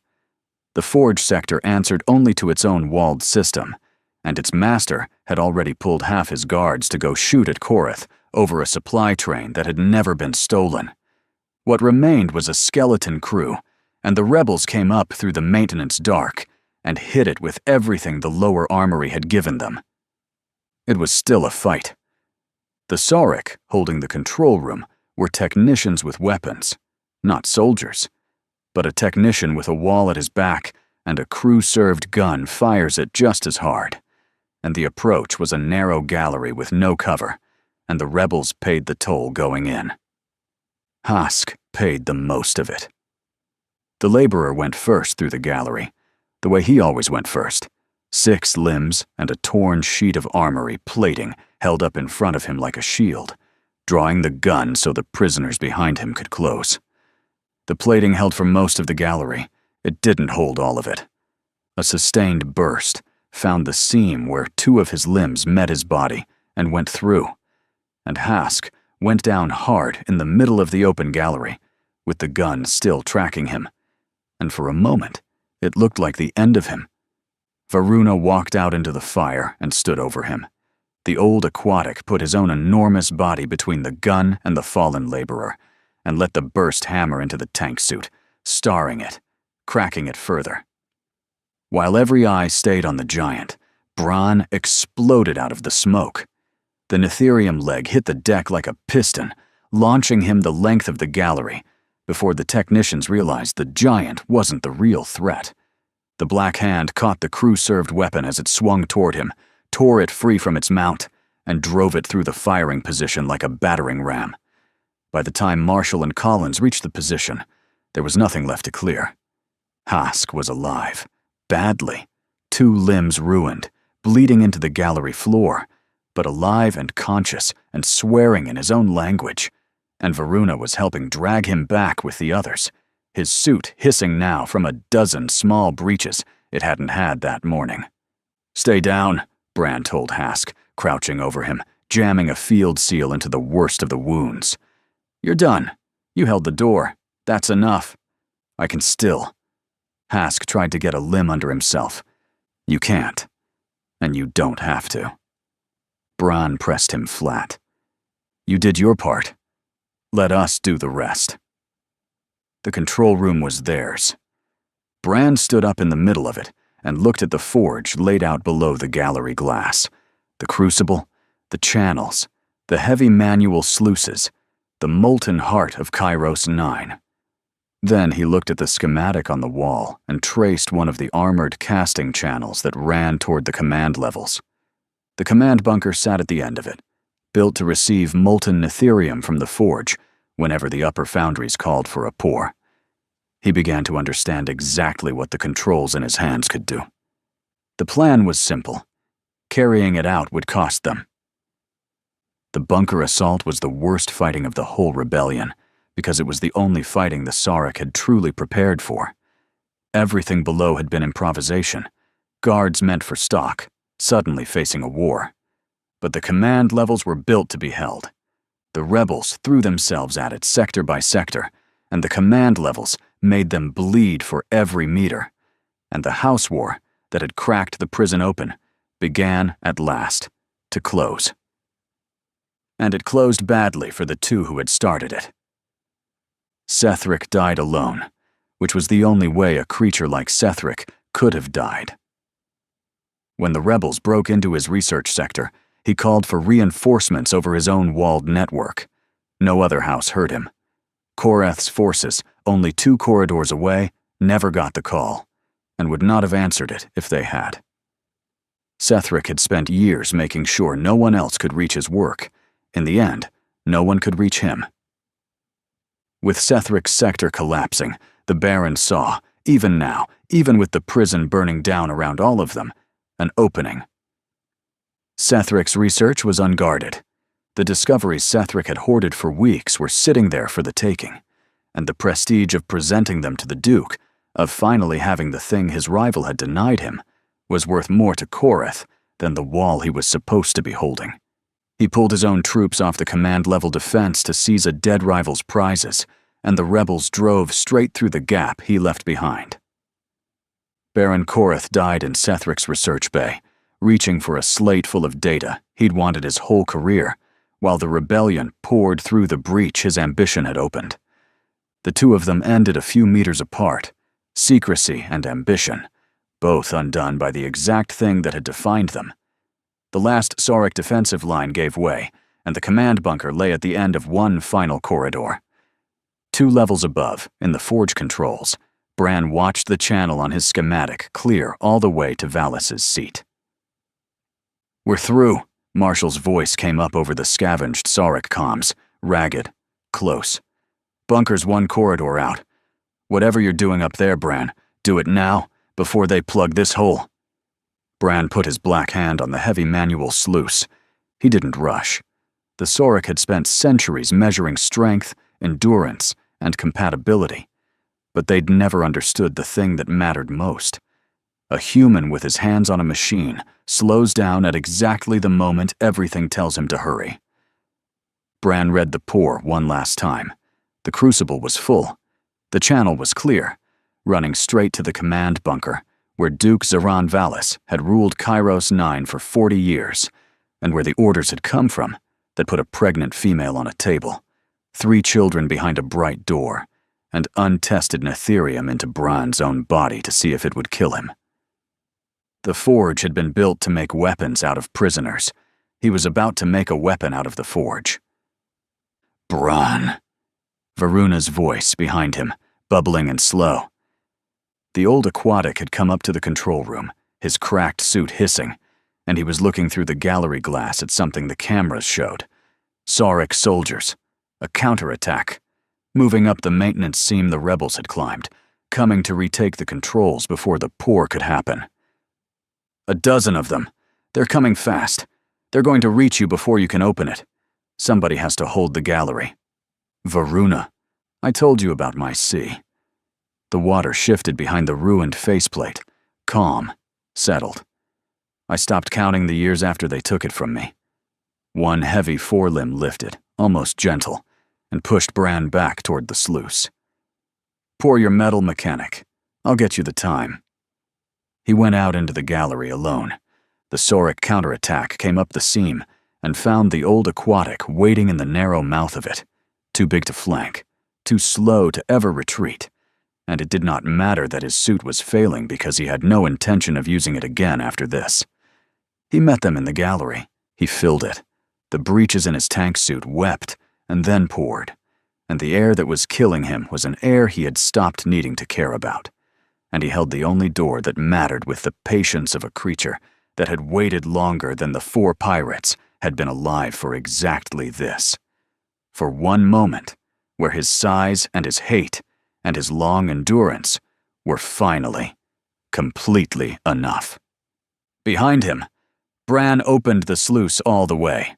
The channel took the molten Netherium and ran it bright and white-orange toward the command levels, the same alloy the Sarek had poured into 100 species to see which would survive it.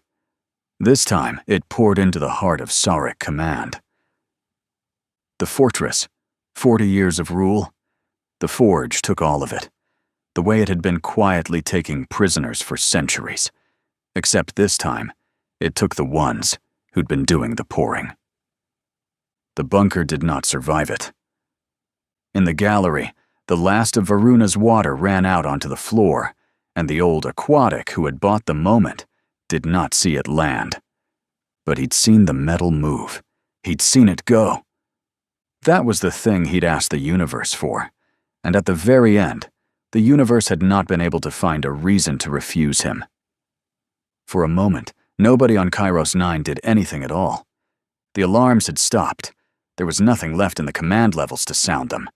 The fighting had stopped because the thing the Sarek had been defending was gone, and a soldier with nothing behind him to protect is just a creature deciding whether to live. Across the lower prison and up through the broken sectors, the rebellion stood still and listened to a silence none of them had ever heard in this place, the silence of a machine that had finally stopped running. They had done it. The prisoners of Kairos 9 had taken Kairos 9.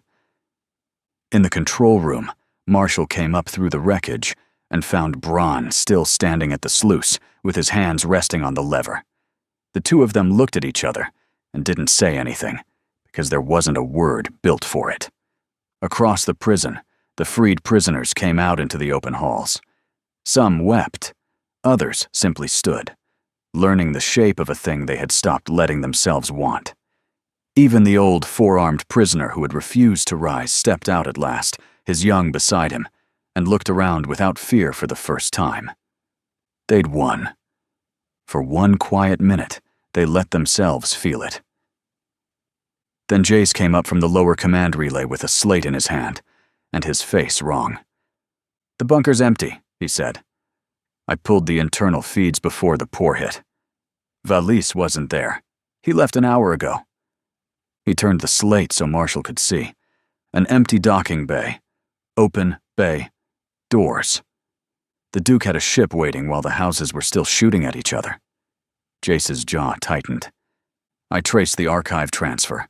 He got the research core, the human compatibility data, the Nitherium results, the facility list. Marshall looked from the empty docking bay to the channel of cooling alloy that had poured into a bunker the Duke had already abandoned. "He let us take it," he said quietly. The prison was already lost.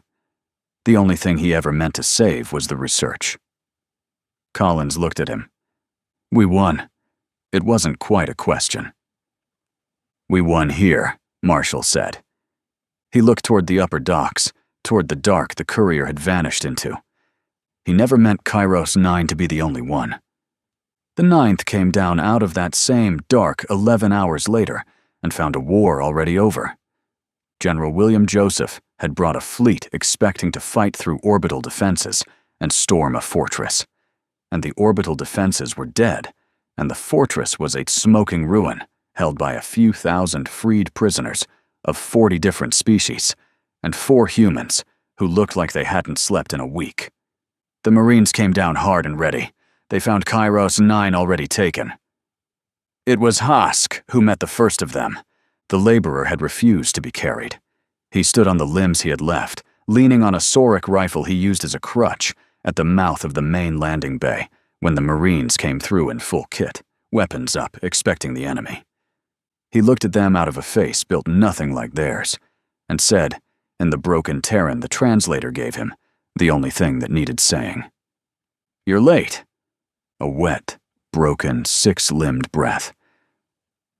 "We already won." Joseph found the 4 of them in the captured command relay an hour later.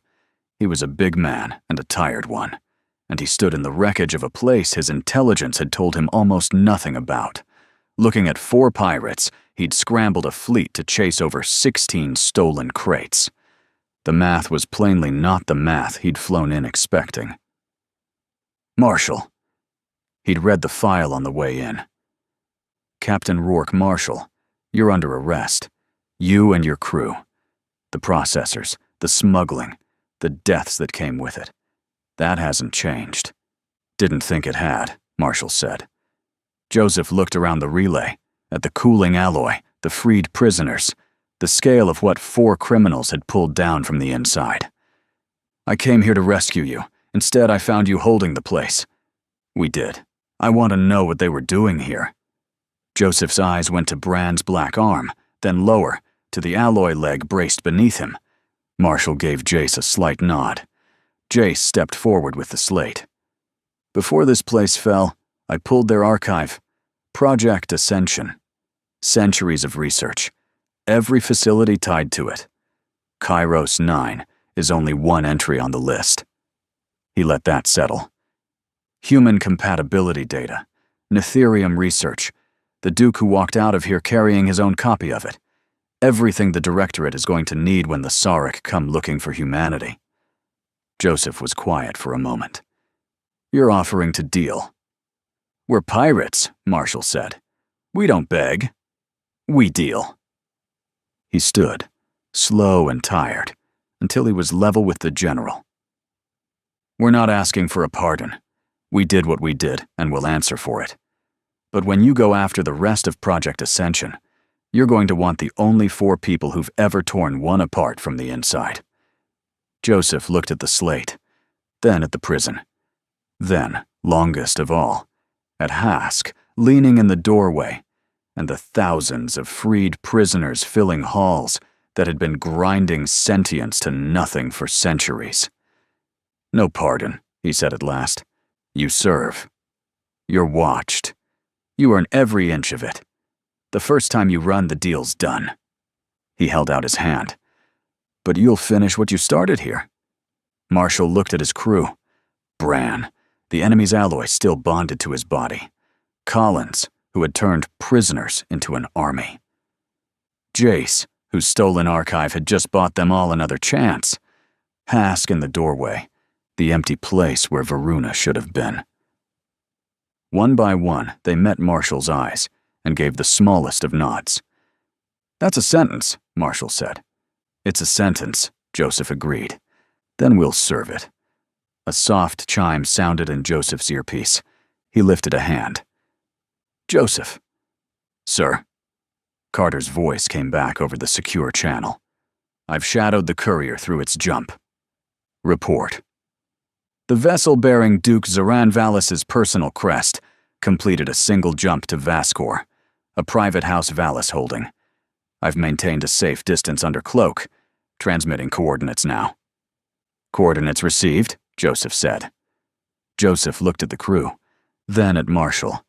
"Looks like your sentence starts today." The training round left the ground on fire, and Jace still wouldn't shut up. "You said the drone was on a fixed track." He hit the dirt behind a scorched barricade, chest heaving, a spent charge rifle across his knees. "It is not on a fixed track. That thing is hunting me personally. I think you programmed it to hate me." "I didn't have to program that," Carter said. He said it from the top of the observation platform, casually, a slate in one hand, watching the four of them get chewed up by a live-fire drill designed to break them. Captain Nick Carter did not raise his voice. He never raised his voice. He'd learned early that with these four, volume was a thing they'd been trained since birth to ignore, and dryness was a thing they couldn't. "Marshall, left flank's open. Collins, you're dead. You just haven't been told yet." Bran. Bran didn't need telling. The hunter drone came around the barricade low and fast, the way it had killed Collins twice already, and Bran met it in the air. He'd read its arc the way he read everything, and the Netherium leg drove him off the ground higher than a man had any business going, the black limb uncoiling under him with a whine of stressed alloy. He caught the drone one-handed at the top of the jump. The dark hand closed. The drone came apart like something had stepped on it. He landed in a crouch, the leg taking the whole shock without complaint, and flicked the ruined casing off his fingers into the dirt. For a second, nobody said anything. Even the range went quiet. "Okay, that's not fair," Jace said. "He gets to be a wrecking ball, and I get the drone with a grudge." "He gets to be a wrecking ball because he stopped arguing with the drill a month ago." Carter came down the platform steps. "You're still arguing with it. The training doesn't care about your opinion. Neither do I." Marshall hauled himself up off the flank Carter had called open, brushing grit off a shoulder that had taken a training bolt welt. He said nothing. He'd said very little for a month. He was watching Carter the way he watched everything now, measuring the man who held the leash, deciding, slowly, what he was worth. So far, the answer kept coming back the same, more than Marshall had expected, which annoyed him. "Again?" Collins asked, already reloading. "No." Carter checked the slate. "You're done. Joseph wants the three of you cleaned up and in the briefing room." He turned. "Bran. Not you. You're with me first. Medical wants another look at the leg." Jace's head came up. "Why does he always get the special treatment?" "Because he's got a Sauric weapons program bonded to his femur, and you've got a mouth," Carter said. "One of those is worth studying." Bran snorted. Jace opened his mouth, thought better of it, and for once let it go, which was the closest Jace had come to showing Carter respect all week. The medical team had stopped treating Bran like a patient and started treating him like a door they were trying to see through after his first week of drill training. He sat on the table while they ran the scans they ran every few days, and Carter leaned against the wall with his arms crossed and watch the readouts he'd long since learned to read. The two of them had fallen into an easy routine. Neither had planned it. Bran asked how things worked because he couldn't help asking, and Carter answered because he was one of the few people on the base who actually had the answers. Somewhere during that month of scans, the wariness between the pirate and the officer had worn down into something neither of them would have called friendship out loud. "Still nothing," the technician said, almost disappointed. "No inflammation at the junction. No immune flag. The bones remodeling around the anchor points, like it was always meant to be there." She shook her head. "I keep waiting for the catch." "There isn't one," Bran said. He flexed his hand. The fingers moved exactly the way fingers were supposed to move, except stronger, except faster, except they weren't fingers. That's the part nobody believes. I don't feel it. I stopped noticing it weeks ago. I go to scratch my face, and it's just my hand. My brain doesn't think of it as metal anymore. Carter watched him do it. That's the thing that should frighten you, and it doesn't. Should it frighten you? Nope, but it frightens the scientists. Carter pushed off the wall. "Come on, Joseph wants you to hear this part too." Joseph was waiting in the small briefing room with a stillness that Bran had come to understand was the man thinking 3 conversations ahead of the one he was having. General William Joseph did not look like a chess player. He looked like any other senior officer at first glance. Bran had stopped trusting first impressions almost immediately. "Sit," Joseph said. "You should hear what your arm is buying us." He turned a slate around. Bran didn't understand half of it, but he understood the shape of them all. Cell structures, growth curves, a limb that wasn't his growing in a tank. "Your compatibility isn't a fluke of you," Joseph said. "It's human. We've confirmed it. The alloy the Sauric used to butcher 100 species doesn't fight our biology. It partners with it. Do you understand what a lesser people would do with that?" "Build an army," Bran said. "Cut the arms off soldiers and bolt on better ones. Do what the Sauric did. Just do it to ourselves and win." "Yes." Joseph didn't flinch from it. He turned the slate again. A different image now. An amputee's scan. An old injury. And beside it, a projection of what the alloy could give back. "We're not going to grow weapons. We're going to grow limbs. Hearts. We ran it on animals. A lung. Replaced. Functioning. The thing they built to make monsters, we're going to use to put people back together." He let that sit. "That's the difference between us and the Duke. He looked at your body and saw a resource. We looked at it and saw everyone we could save." Bran was quiet a moment. "You know why I let your scientists study me?" "Tell me about it." "Because if it killed me, you'd learn something."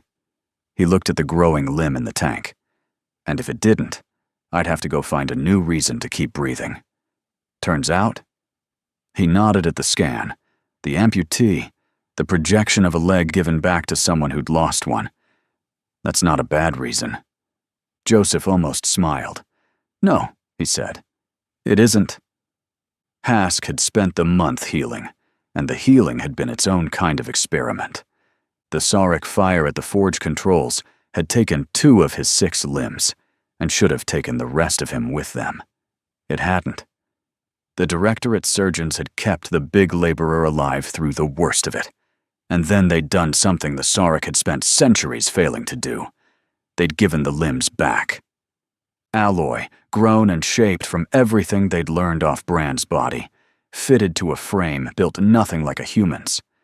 The same gift the Duke had forced on a pirate to see if it would kill him, offered this time to a freed prisoner, because it might let him walk whole again. It had worked. Hask came into the yard on the new limbs, slow and careful, still learning their weight, testing what they'd carry. But the laborer was whole again in his strange 6-limbed way, and the wounds that should have ended him at the forge had closed for good. General Joseph had offered him a place. Soldier, if he wanted it, he'd earned it twice over. Or he could stay with the crew, run with the pirates who'd freed him. 2 doors, both open. Hask had asked for a third. "I want to build," he told Joseph, through the translator, and the big laborer's hands moved as he said it, always moving, always shaping something in the air. Not walls, not weapons. I carried the things other people made my whole life. 40 years. I never got to make one. A rumble deep in his chest. I'm good with my hands. I know I don't look it. I know what they wrote on my file. He flexed all 6 limbs, the alloy too among them.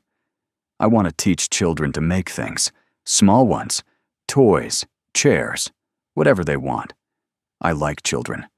They don't look at me and see the strongest back on the floor. They just see big. The sound he made might have been a laugh. I'm very good at big. So they'd found him a colony that would have him.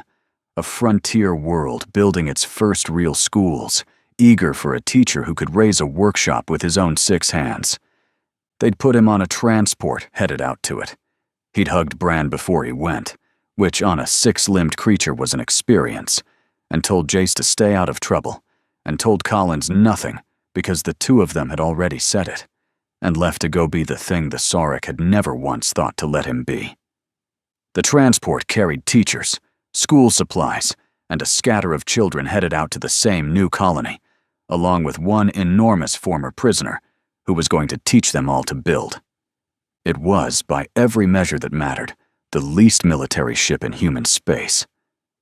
Far past the Veil, on a world that had never known a war it couldn't win, Duke Zeran Valis received a guest he had not invited and could not refuse.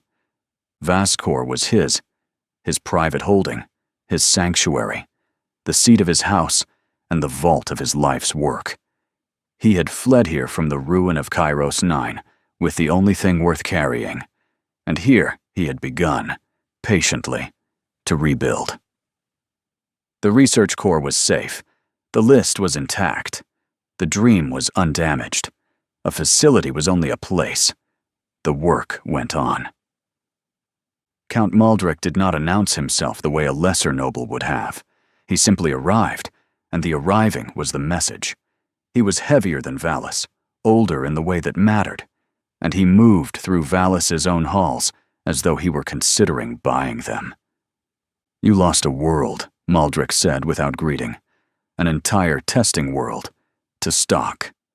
"I preserved the program," Valis said. "The world was replaceable. What I carried out of it was not. What you carried out of it is why I'm here." Maldrick stopped at the tall window that looked over Vascor's spires and did not look at his host. "The houses whisper, Valis. They whisper that you found something, a species that doesn't reject the alloy, that takes it and lives and grows strong." He turned to face the Duke. "The humans." Valis did not deny it. There was no profit in denying it to Maldrick, who held the loyalty of a dozen minor houses in his hand, and could, if he chose, make the difference between Valis rising and Valis vanishing.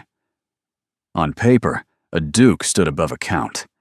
In the arithmetic that actually ruled the Sarek, Maldrick's dozen small blades outweighed Valis's single great name. "They're the key," Valis said. "Not a curiosity. The key.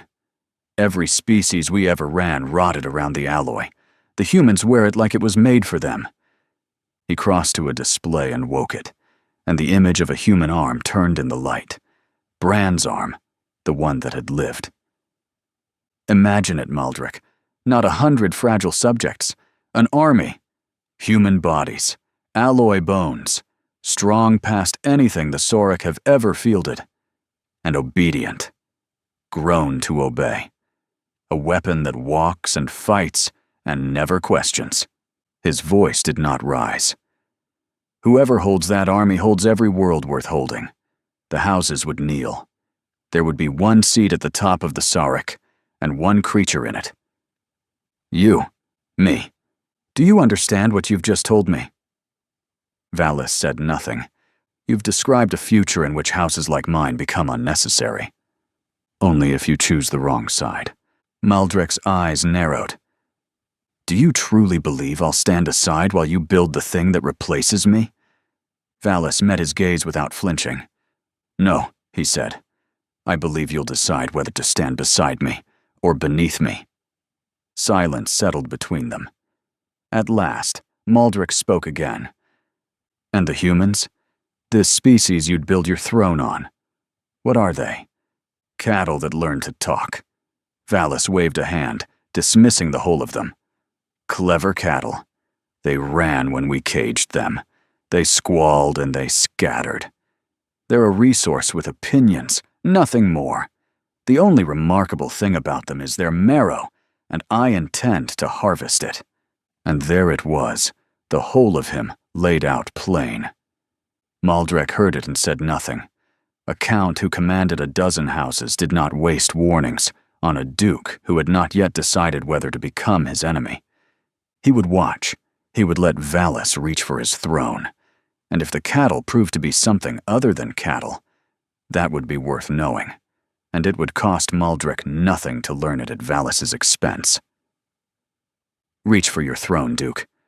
But if you reach for mine as well..." He paused without looking back. "I'll remove the arm before it can." "Close!" The transport-carrying Hask left the colony without ceremony, the way the least military ship in human space should. It did not leave alone. No one aboard knew it. The children pressed to the ports to watch the colony shrink. The teachers counted heads. Hask sat folded into a cargo hold widened just for him. None of them knew the empty black around their unarmed transport wasn't empty at all. Joseph did not send children into deep space without an answer waiting in the dark. He simply saw no reason to tell them the answer was there. The Sauric raiders came out of a short jump with the confidence of predators who had scouted easy prey. A soft target, unarmed, unescorted, human. Exactly what the Duke's standing orders wanted.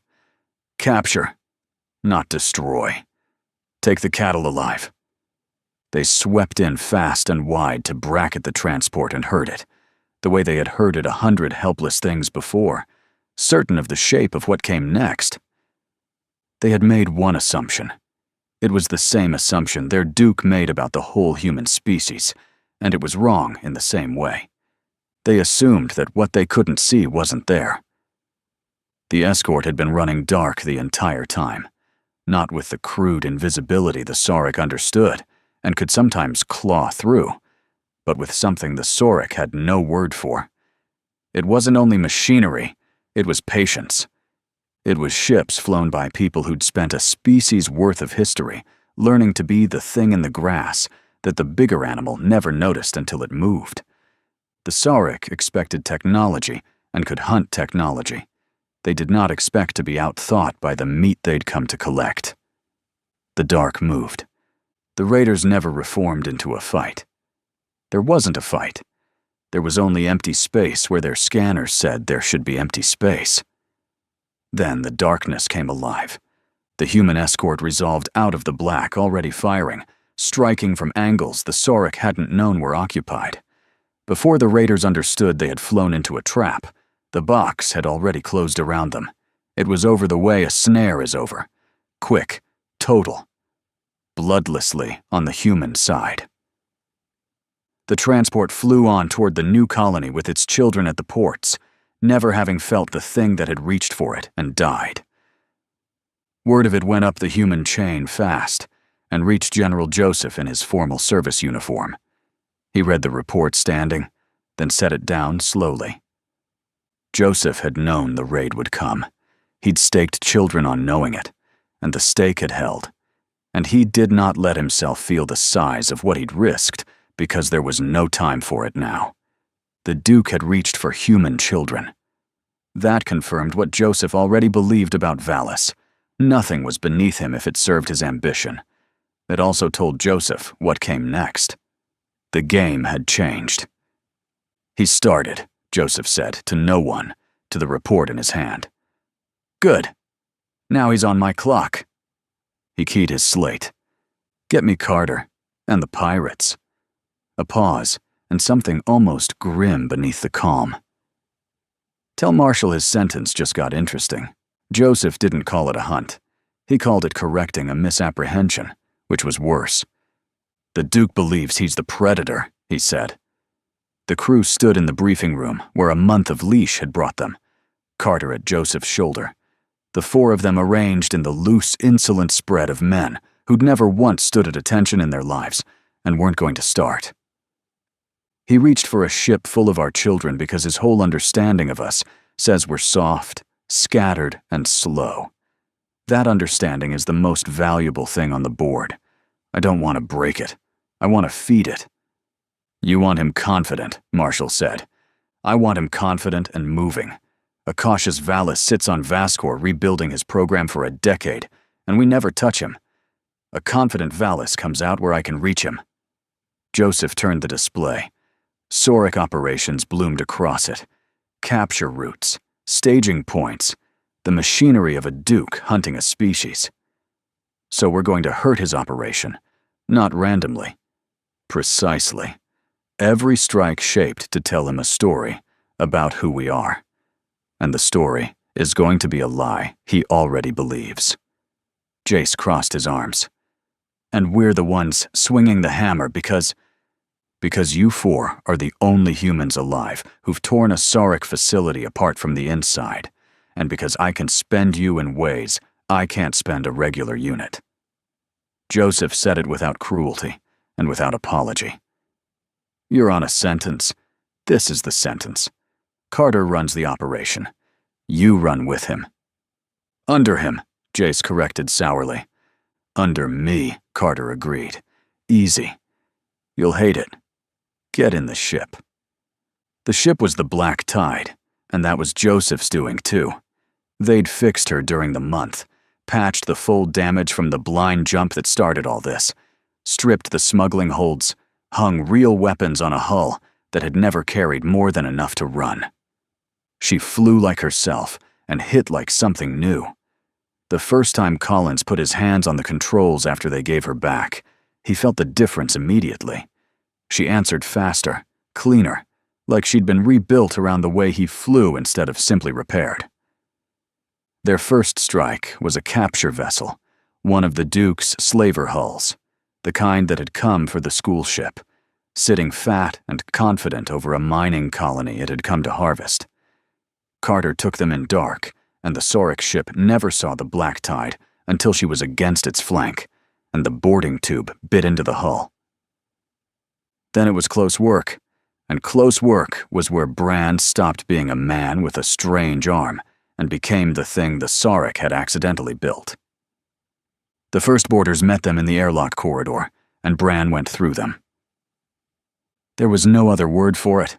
The Nitherium leg drove him down the corridor faster than the Sauric guns could track, and the black arm took the first one's weapon and the wall behind it in the same motion, tearing a mount out of the bulkhead and swinging the whole mess like a club. He hit a sealed pressure door at a dead run, and it lost. He caught a Sauric that had a bead on Collins and simply removed it from the fight, one-handed. The alloy closing with that whine of stressed metal that Carter had learned meant something was about to break, and it wouldn't be Bran. Carter fought behind him and to the side, disciplined where Bran was a landslide, dropping the ones Bran drew into the open. And part of Carter's mind, the part that never stopped working, the part Joseph had promoted him for, was taking notes. He'd trained these four for a month. He'd read the files. He had not, until this corridor, understood what he was training. Marshall moved like he'd never in his life needed to be told what to do. Collins flew the boarding like he flew everything, by feel, a half-second ahead. Jace was already gone, vanished toward the ship's core the instant the tube sealed, because Jace's war was never in the corridor, it was in the machine. "Bridge is yours," Jace's voice came over the comm, bored, from somewhere deep in a ship that wasn't his. "I locked their internal doors. They're stuck in the compartments they were standing in. You're welcome. Also, I'm taking everything that isn't nailed down, and some things that are."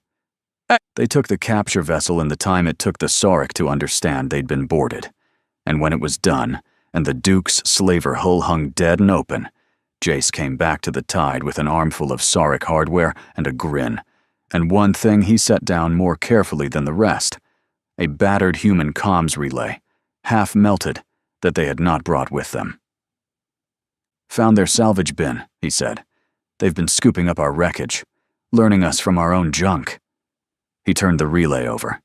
"Rude, but useful. I've got an idea." Carter looked at the relay, then at Jace, and did the thing that annoyed Jace most, which was understand him immediately. "You want to poison the well," Carter said. "I want to poison the well," Jace agreed.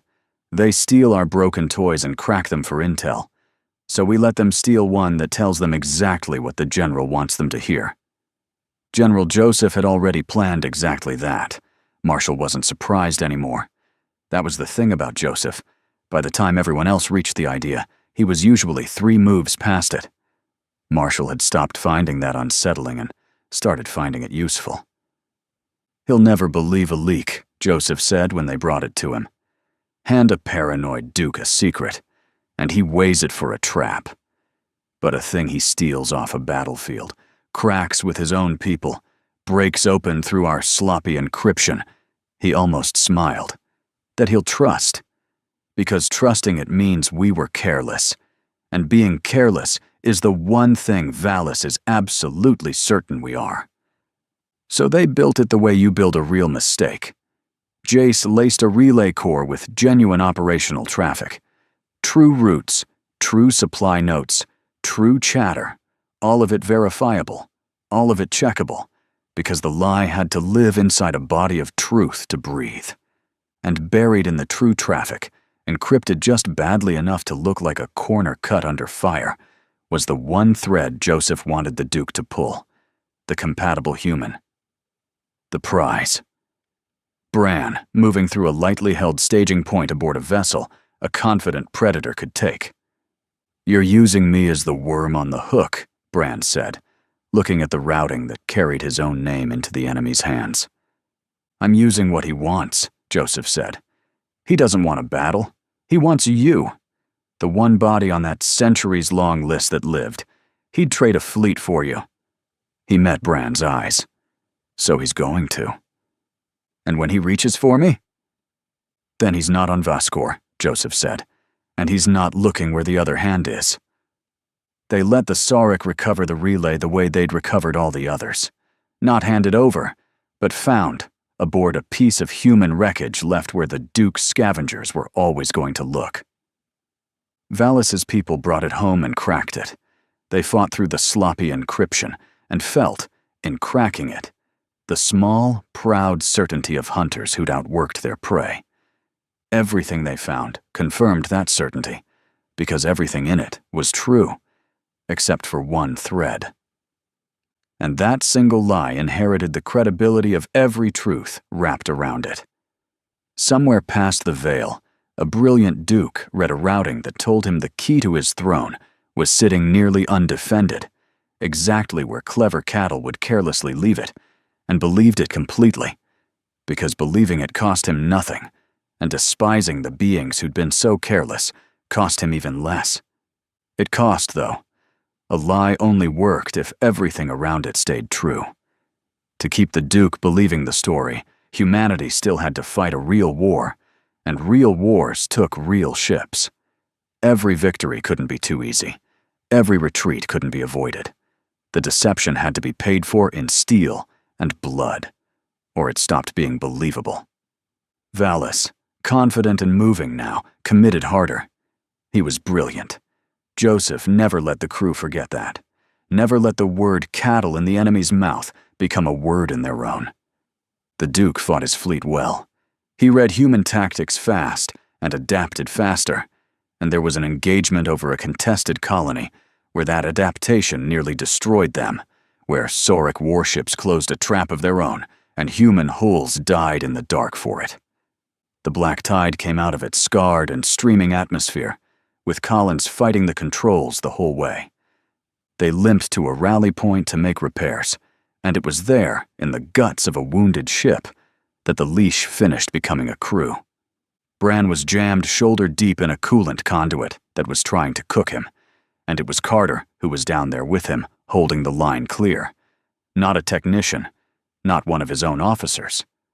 Carter, sleeves burned, doing a pirate's work because the pirate needed a second set of hands, and his happened to be nearest. "You didn't have to come down here," Brand said over the hiss. "And you didn't have to pull that border off Collins," Carter said. "I saw it. He's a pirate. You're a pirate. Neither of you owes the other anything a court would recognize." "He's crew." "I know." Carter finally looked at him, something worn and honest in it. "That's the part your file doesn't have. It's got the ships you took and the men you killed, and it doesn't have the word crew anywhere in it. And that word is the only thing in this whole war I actually trust about the four of you."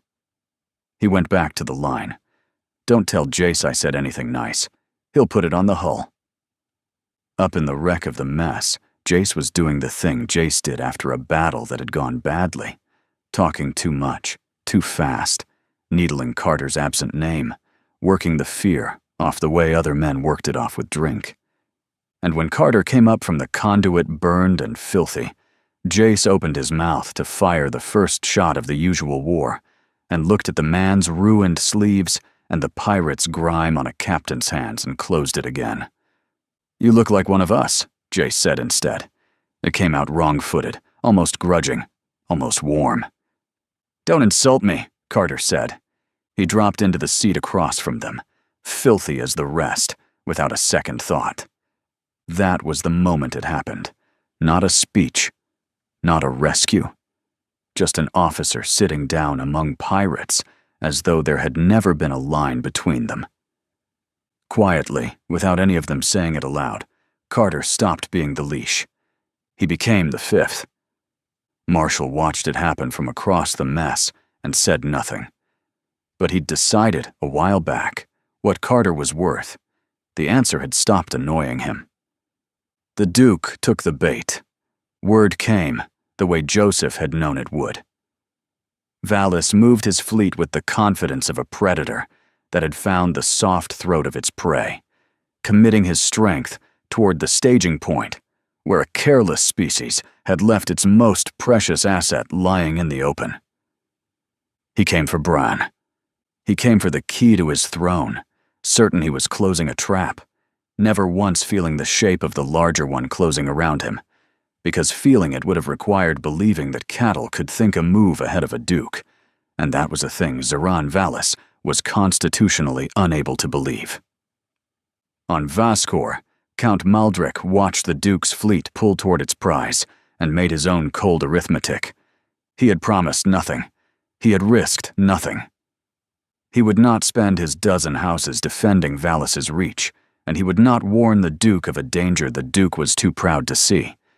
Because if the humans were only cattle, Valis lost nothing by Maldric's silence, and if the humans were something else, Maldric would learn it at no cost to himself, from a safe and instructive distance. In the briefing room, Joseph stood over the board he'd been building since a report of a heat bloom beyond the veil had first crossed his desk. "He's moving on the bait," Joseph said. "His fleet goes one way. That leaves Vaskor thin." He looked at Carter, then at the four.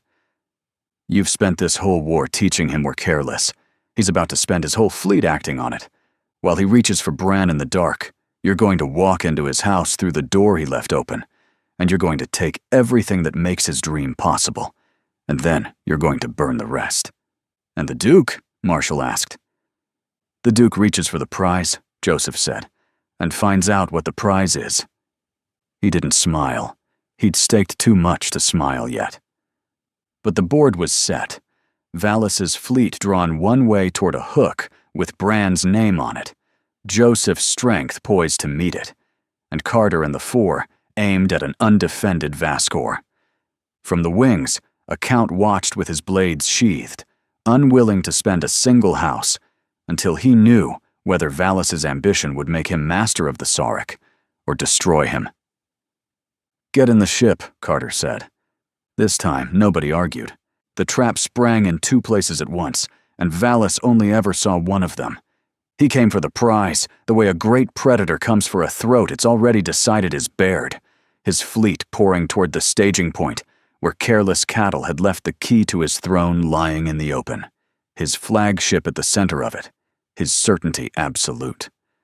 Somewhere in the dark ahead was the one human body that had worn the alloy and lived.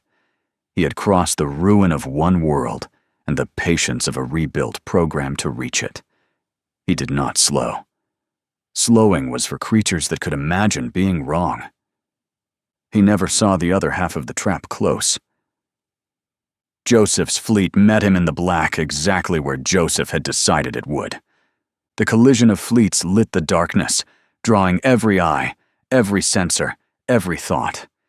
And beneath the cover of that battle, a single modified freighter that no Sauric sensor had tagged slipped silently toward Vascor. With most of the Duke's fleet committed elsewhere, Vascor's skies had gone thin. Carter took the black tide through them like a knife through a door left unlocked. Maldrek kept his houses out of it, Jace said, reading the near-empty defense grid with something between delight and offense. The Duke's own count let him bleed alone. There's nobody home. There's somebody home, Carter said. There's just nobody who matters. He brought them down hard onto a landing spar that served the heart of the holding, the vault spire, where a Duke kept the only thing he'd ever truly loved. Marshall, Collins, Jace, with me. We take the core, then we bring the whole thing down. A beat. Brand's keeping the Duke busy. Let's not waste the time he's buying us. They went in through a door built to keep equals out. Never prisoners, because no prisoner had ever been meant to stand on Vascor. It was like the Forge controls all over again, and it was nothing like it, because this time they weren't desperate. They were the ones who'd planned it. Carter ran the assault the way he ran everything, disciplined and dry, and the three pirates ran beside him as the thing they'd become, a crew with a leash they'd stopped feeling. The Duke's household guard was real, and it was good, and it was far too little. Spread thin across a house its master had assumed no lesser being would ever dare enter. Marshall fought like a man who'd decided the outcome an hour ago and was just walking it forward. Collins covered angles by instinct. And Jace peeled off into the systems the second they breached the core level, riding House Valis' own network, the way he'd ridden Sethric's. Except this one wasn't walled against rivals. It was the private vault of a single paranoid Duke, and Jace went through its locks and found, at the center of it, the thing the whole war had been built on. The research core, Project Ascension Entire, the centuries-long list, the compatibility data, the blueprint for an army of enslaved humanity. Got it, Jace said quietly, and for once there was nothing light in it. He pulled the program, the list, every world still standing on it out of the Duke's vault and into a directorate core no bigger than his palm. Then he erased the source, wiping the Duke's archive clean. All of it, he said. Everything they learned from 100 species. Everything they wanted to do to us. He looked up. It's ours now. Never theirs again. They set Vascor to burn from its own heart. The vault spire's power core, the research halls beneath it, the seat of the whole rotten dream, all of it rigged to come down. And as they pulled back toward the black tide with the sum of Ascension in Jace's pocket, the seat of House Valis began, spire by spire, to die behind them. Out in the black, Joseph fought the battle Valis thought he was winning. Human ships died there. That was the cost, and Joseph carried it without flinching and without pretending it was free. Hulls broke in the dark, and good crews went with them. The Duke's fleet was brilliant and vicious, and Valis was no fool in a battle. He read Joseph's lines and countered them, adapted, pressed. Anyone watching the raw shape of it might have thought the Duke had the better of it. But Joseph wasn't fighting to win the battle. He was fighting to hold Valis' eyes. Every human maneuver kept the Duke leaning forward, certain the prize was just past the next exchange. Human ships appeared where the Sauric had cleared space, and vanished where they brought guns to bear. A whole fleet flown like a thing that had spent its history learning to be unseen until it chose otherwise. The Sarek kept losing to something they had no word for. People who thought like prey, precisely so they could stop being it. Then the word reached the flagship, and Joseph saw the exact moment it landed. Voskor. Falling. The house, the vault, the program. Gone, taken by cattle that had walked through the door the Duke himself had left open. And the Duke did exactly what Joseph had built the trap for. He did not die for a lost cause. He abandoned the fleet and the burning house alike, reaching instead for the one thing that could still save his dream. The compatible human. Bran. There it is, Joseph said, watching the reports settle into place. Off he goes to collect his cattle. He keyed the channel that mattered. Bran. He's coming to you. Let him. Bran had been the bait the whole time, and he'd never once pretended otherwise. He waited aboard a lightly held human vessel exactly where the poisoned relay had promised the Duke he'd be, a handful of Directorate personnel around him, and the alloy quiet in his bones. And he watched the Duke's flagship resolve out of the dark and grapple onto the hull with the confidence of a creature collecting a possession. The Sarek boarders came through certain of what they'd find. A soft, fragile, careless thing to be seized and carried home. What they found was the one human in the galaxy the alloy had made for exactly this. Bran went through them. The Netherium leg drove him down the boarding corridor faster than their guns could track, and the black arm took the first through a bulkhead, and the second off his feet, and the third apart at the wall. Bran tore through the Duke's chosen boarders in the guts of the ship sent to take him, faster and stronger than anything the Sarek had ever built or fielded. Behind the fighting, the Black Tide came out of the dark with the rest of his crew aboard, Voskor burning at their backs, and grappled onto the flagship from the other side. They converged on the Duke's command deck from two directions, and Duke Zoran Valis, for the first time in the whole long war, understood that something had gone wrong. He stood among his guard as the humans came through and looked at Bran, the alloy arm, the alloy leg, the impossible human who wore the Duke's own work against him. Even now, even here, Valis's face held not fear, but affronted wonder. The prize had come to him after all, not in chains, looking at him the way a man looks at something he's finally cornered. You're the one, Valis said, not to Bran, about him. The compatible one. He stepped forward, the old greed untouched by the burning of his house or the breaking of his fleet. He reached for Bran's alloy arm the way a collector reaches for the piece that completes the set. Do you understand what you are? You're the key to a Thrawn.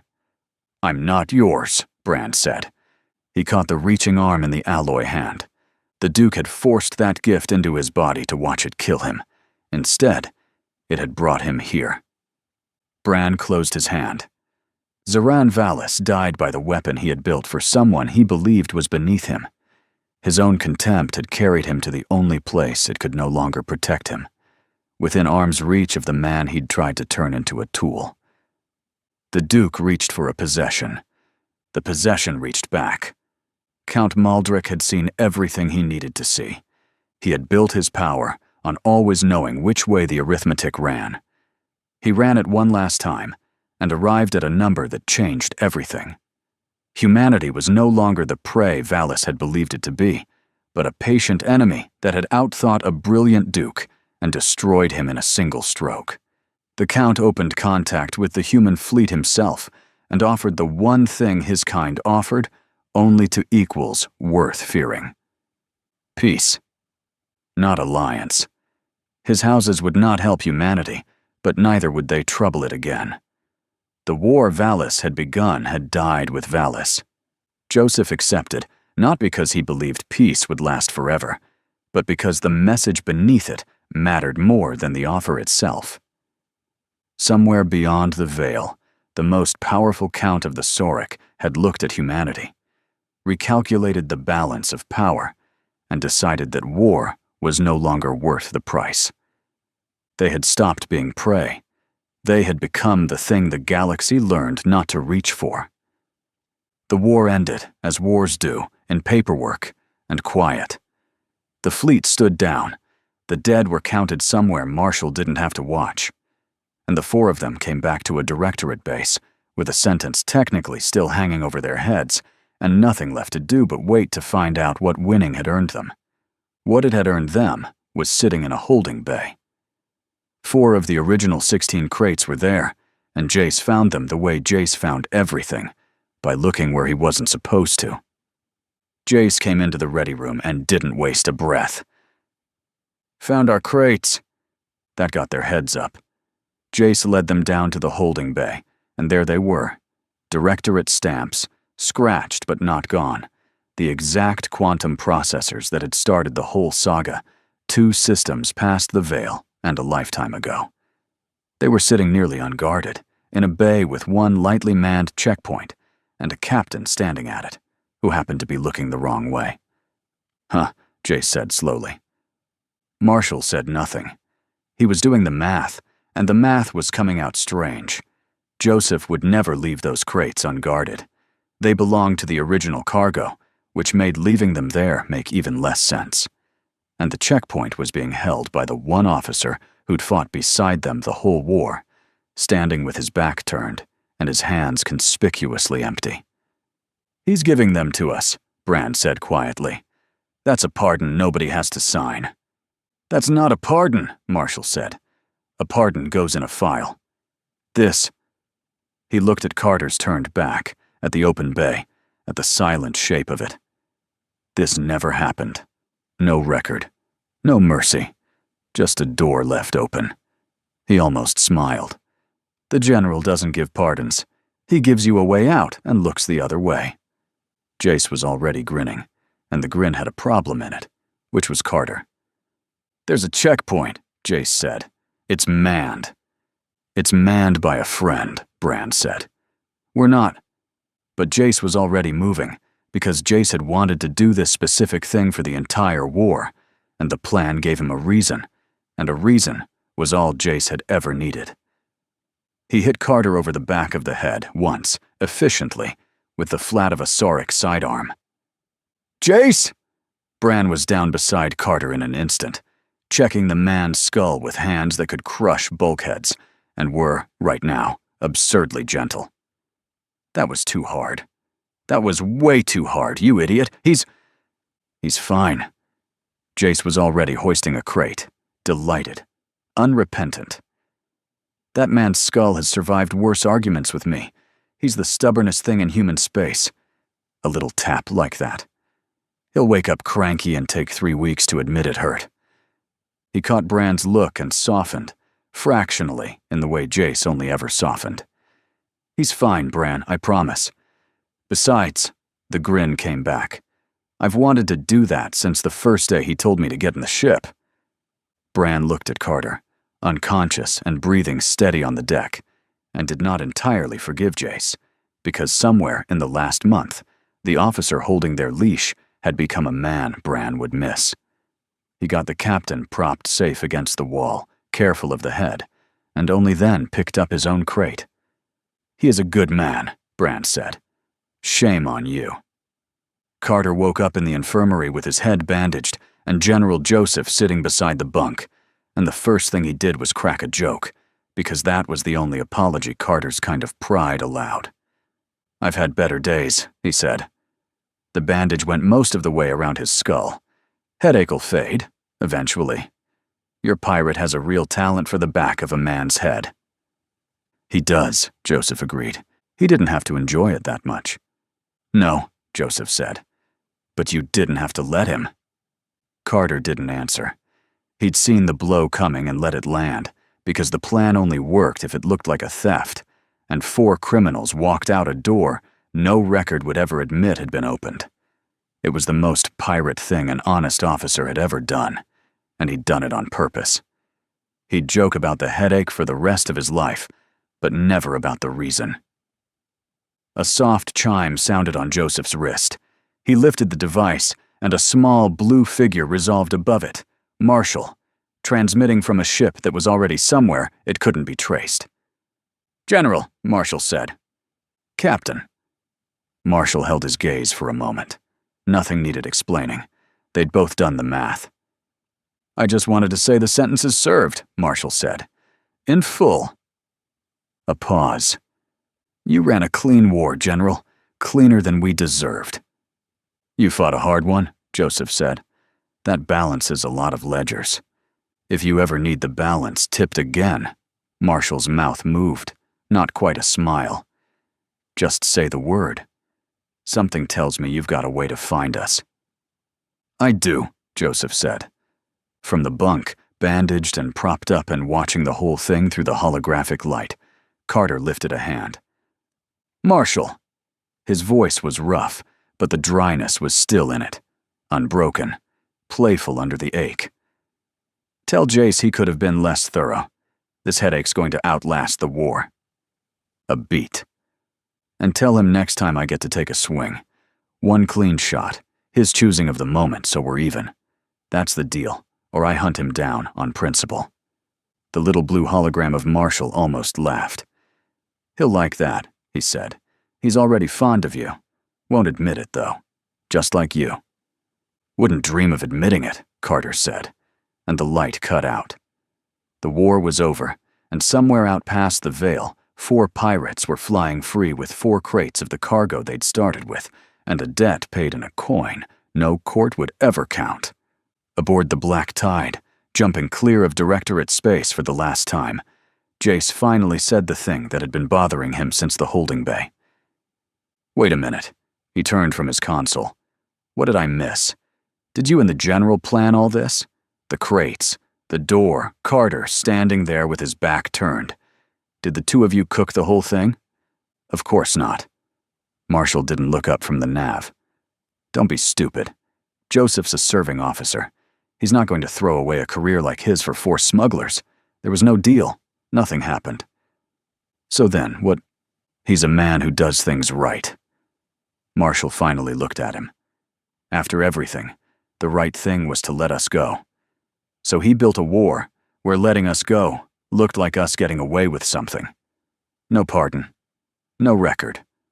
Just a door, and a captain who forgot to watch it." He turned back to the controls.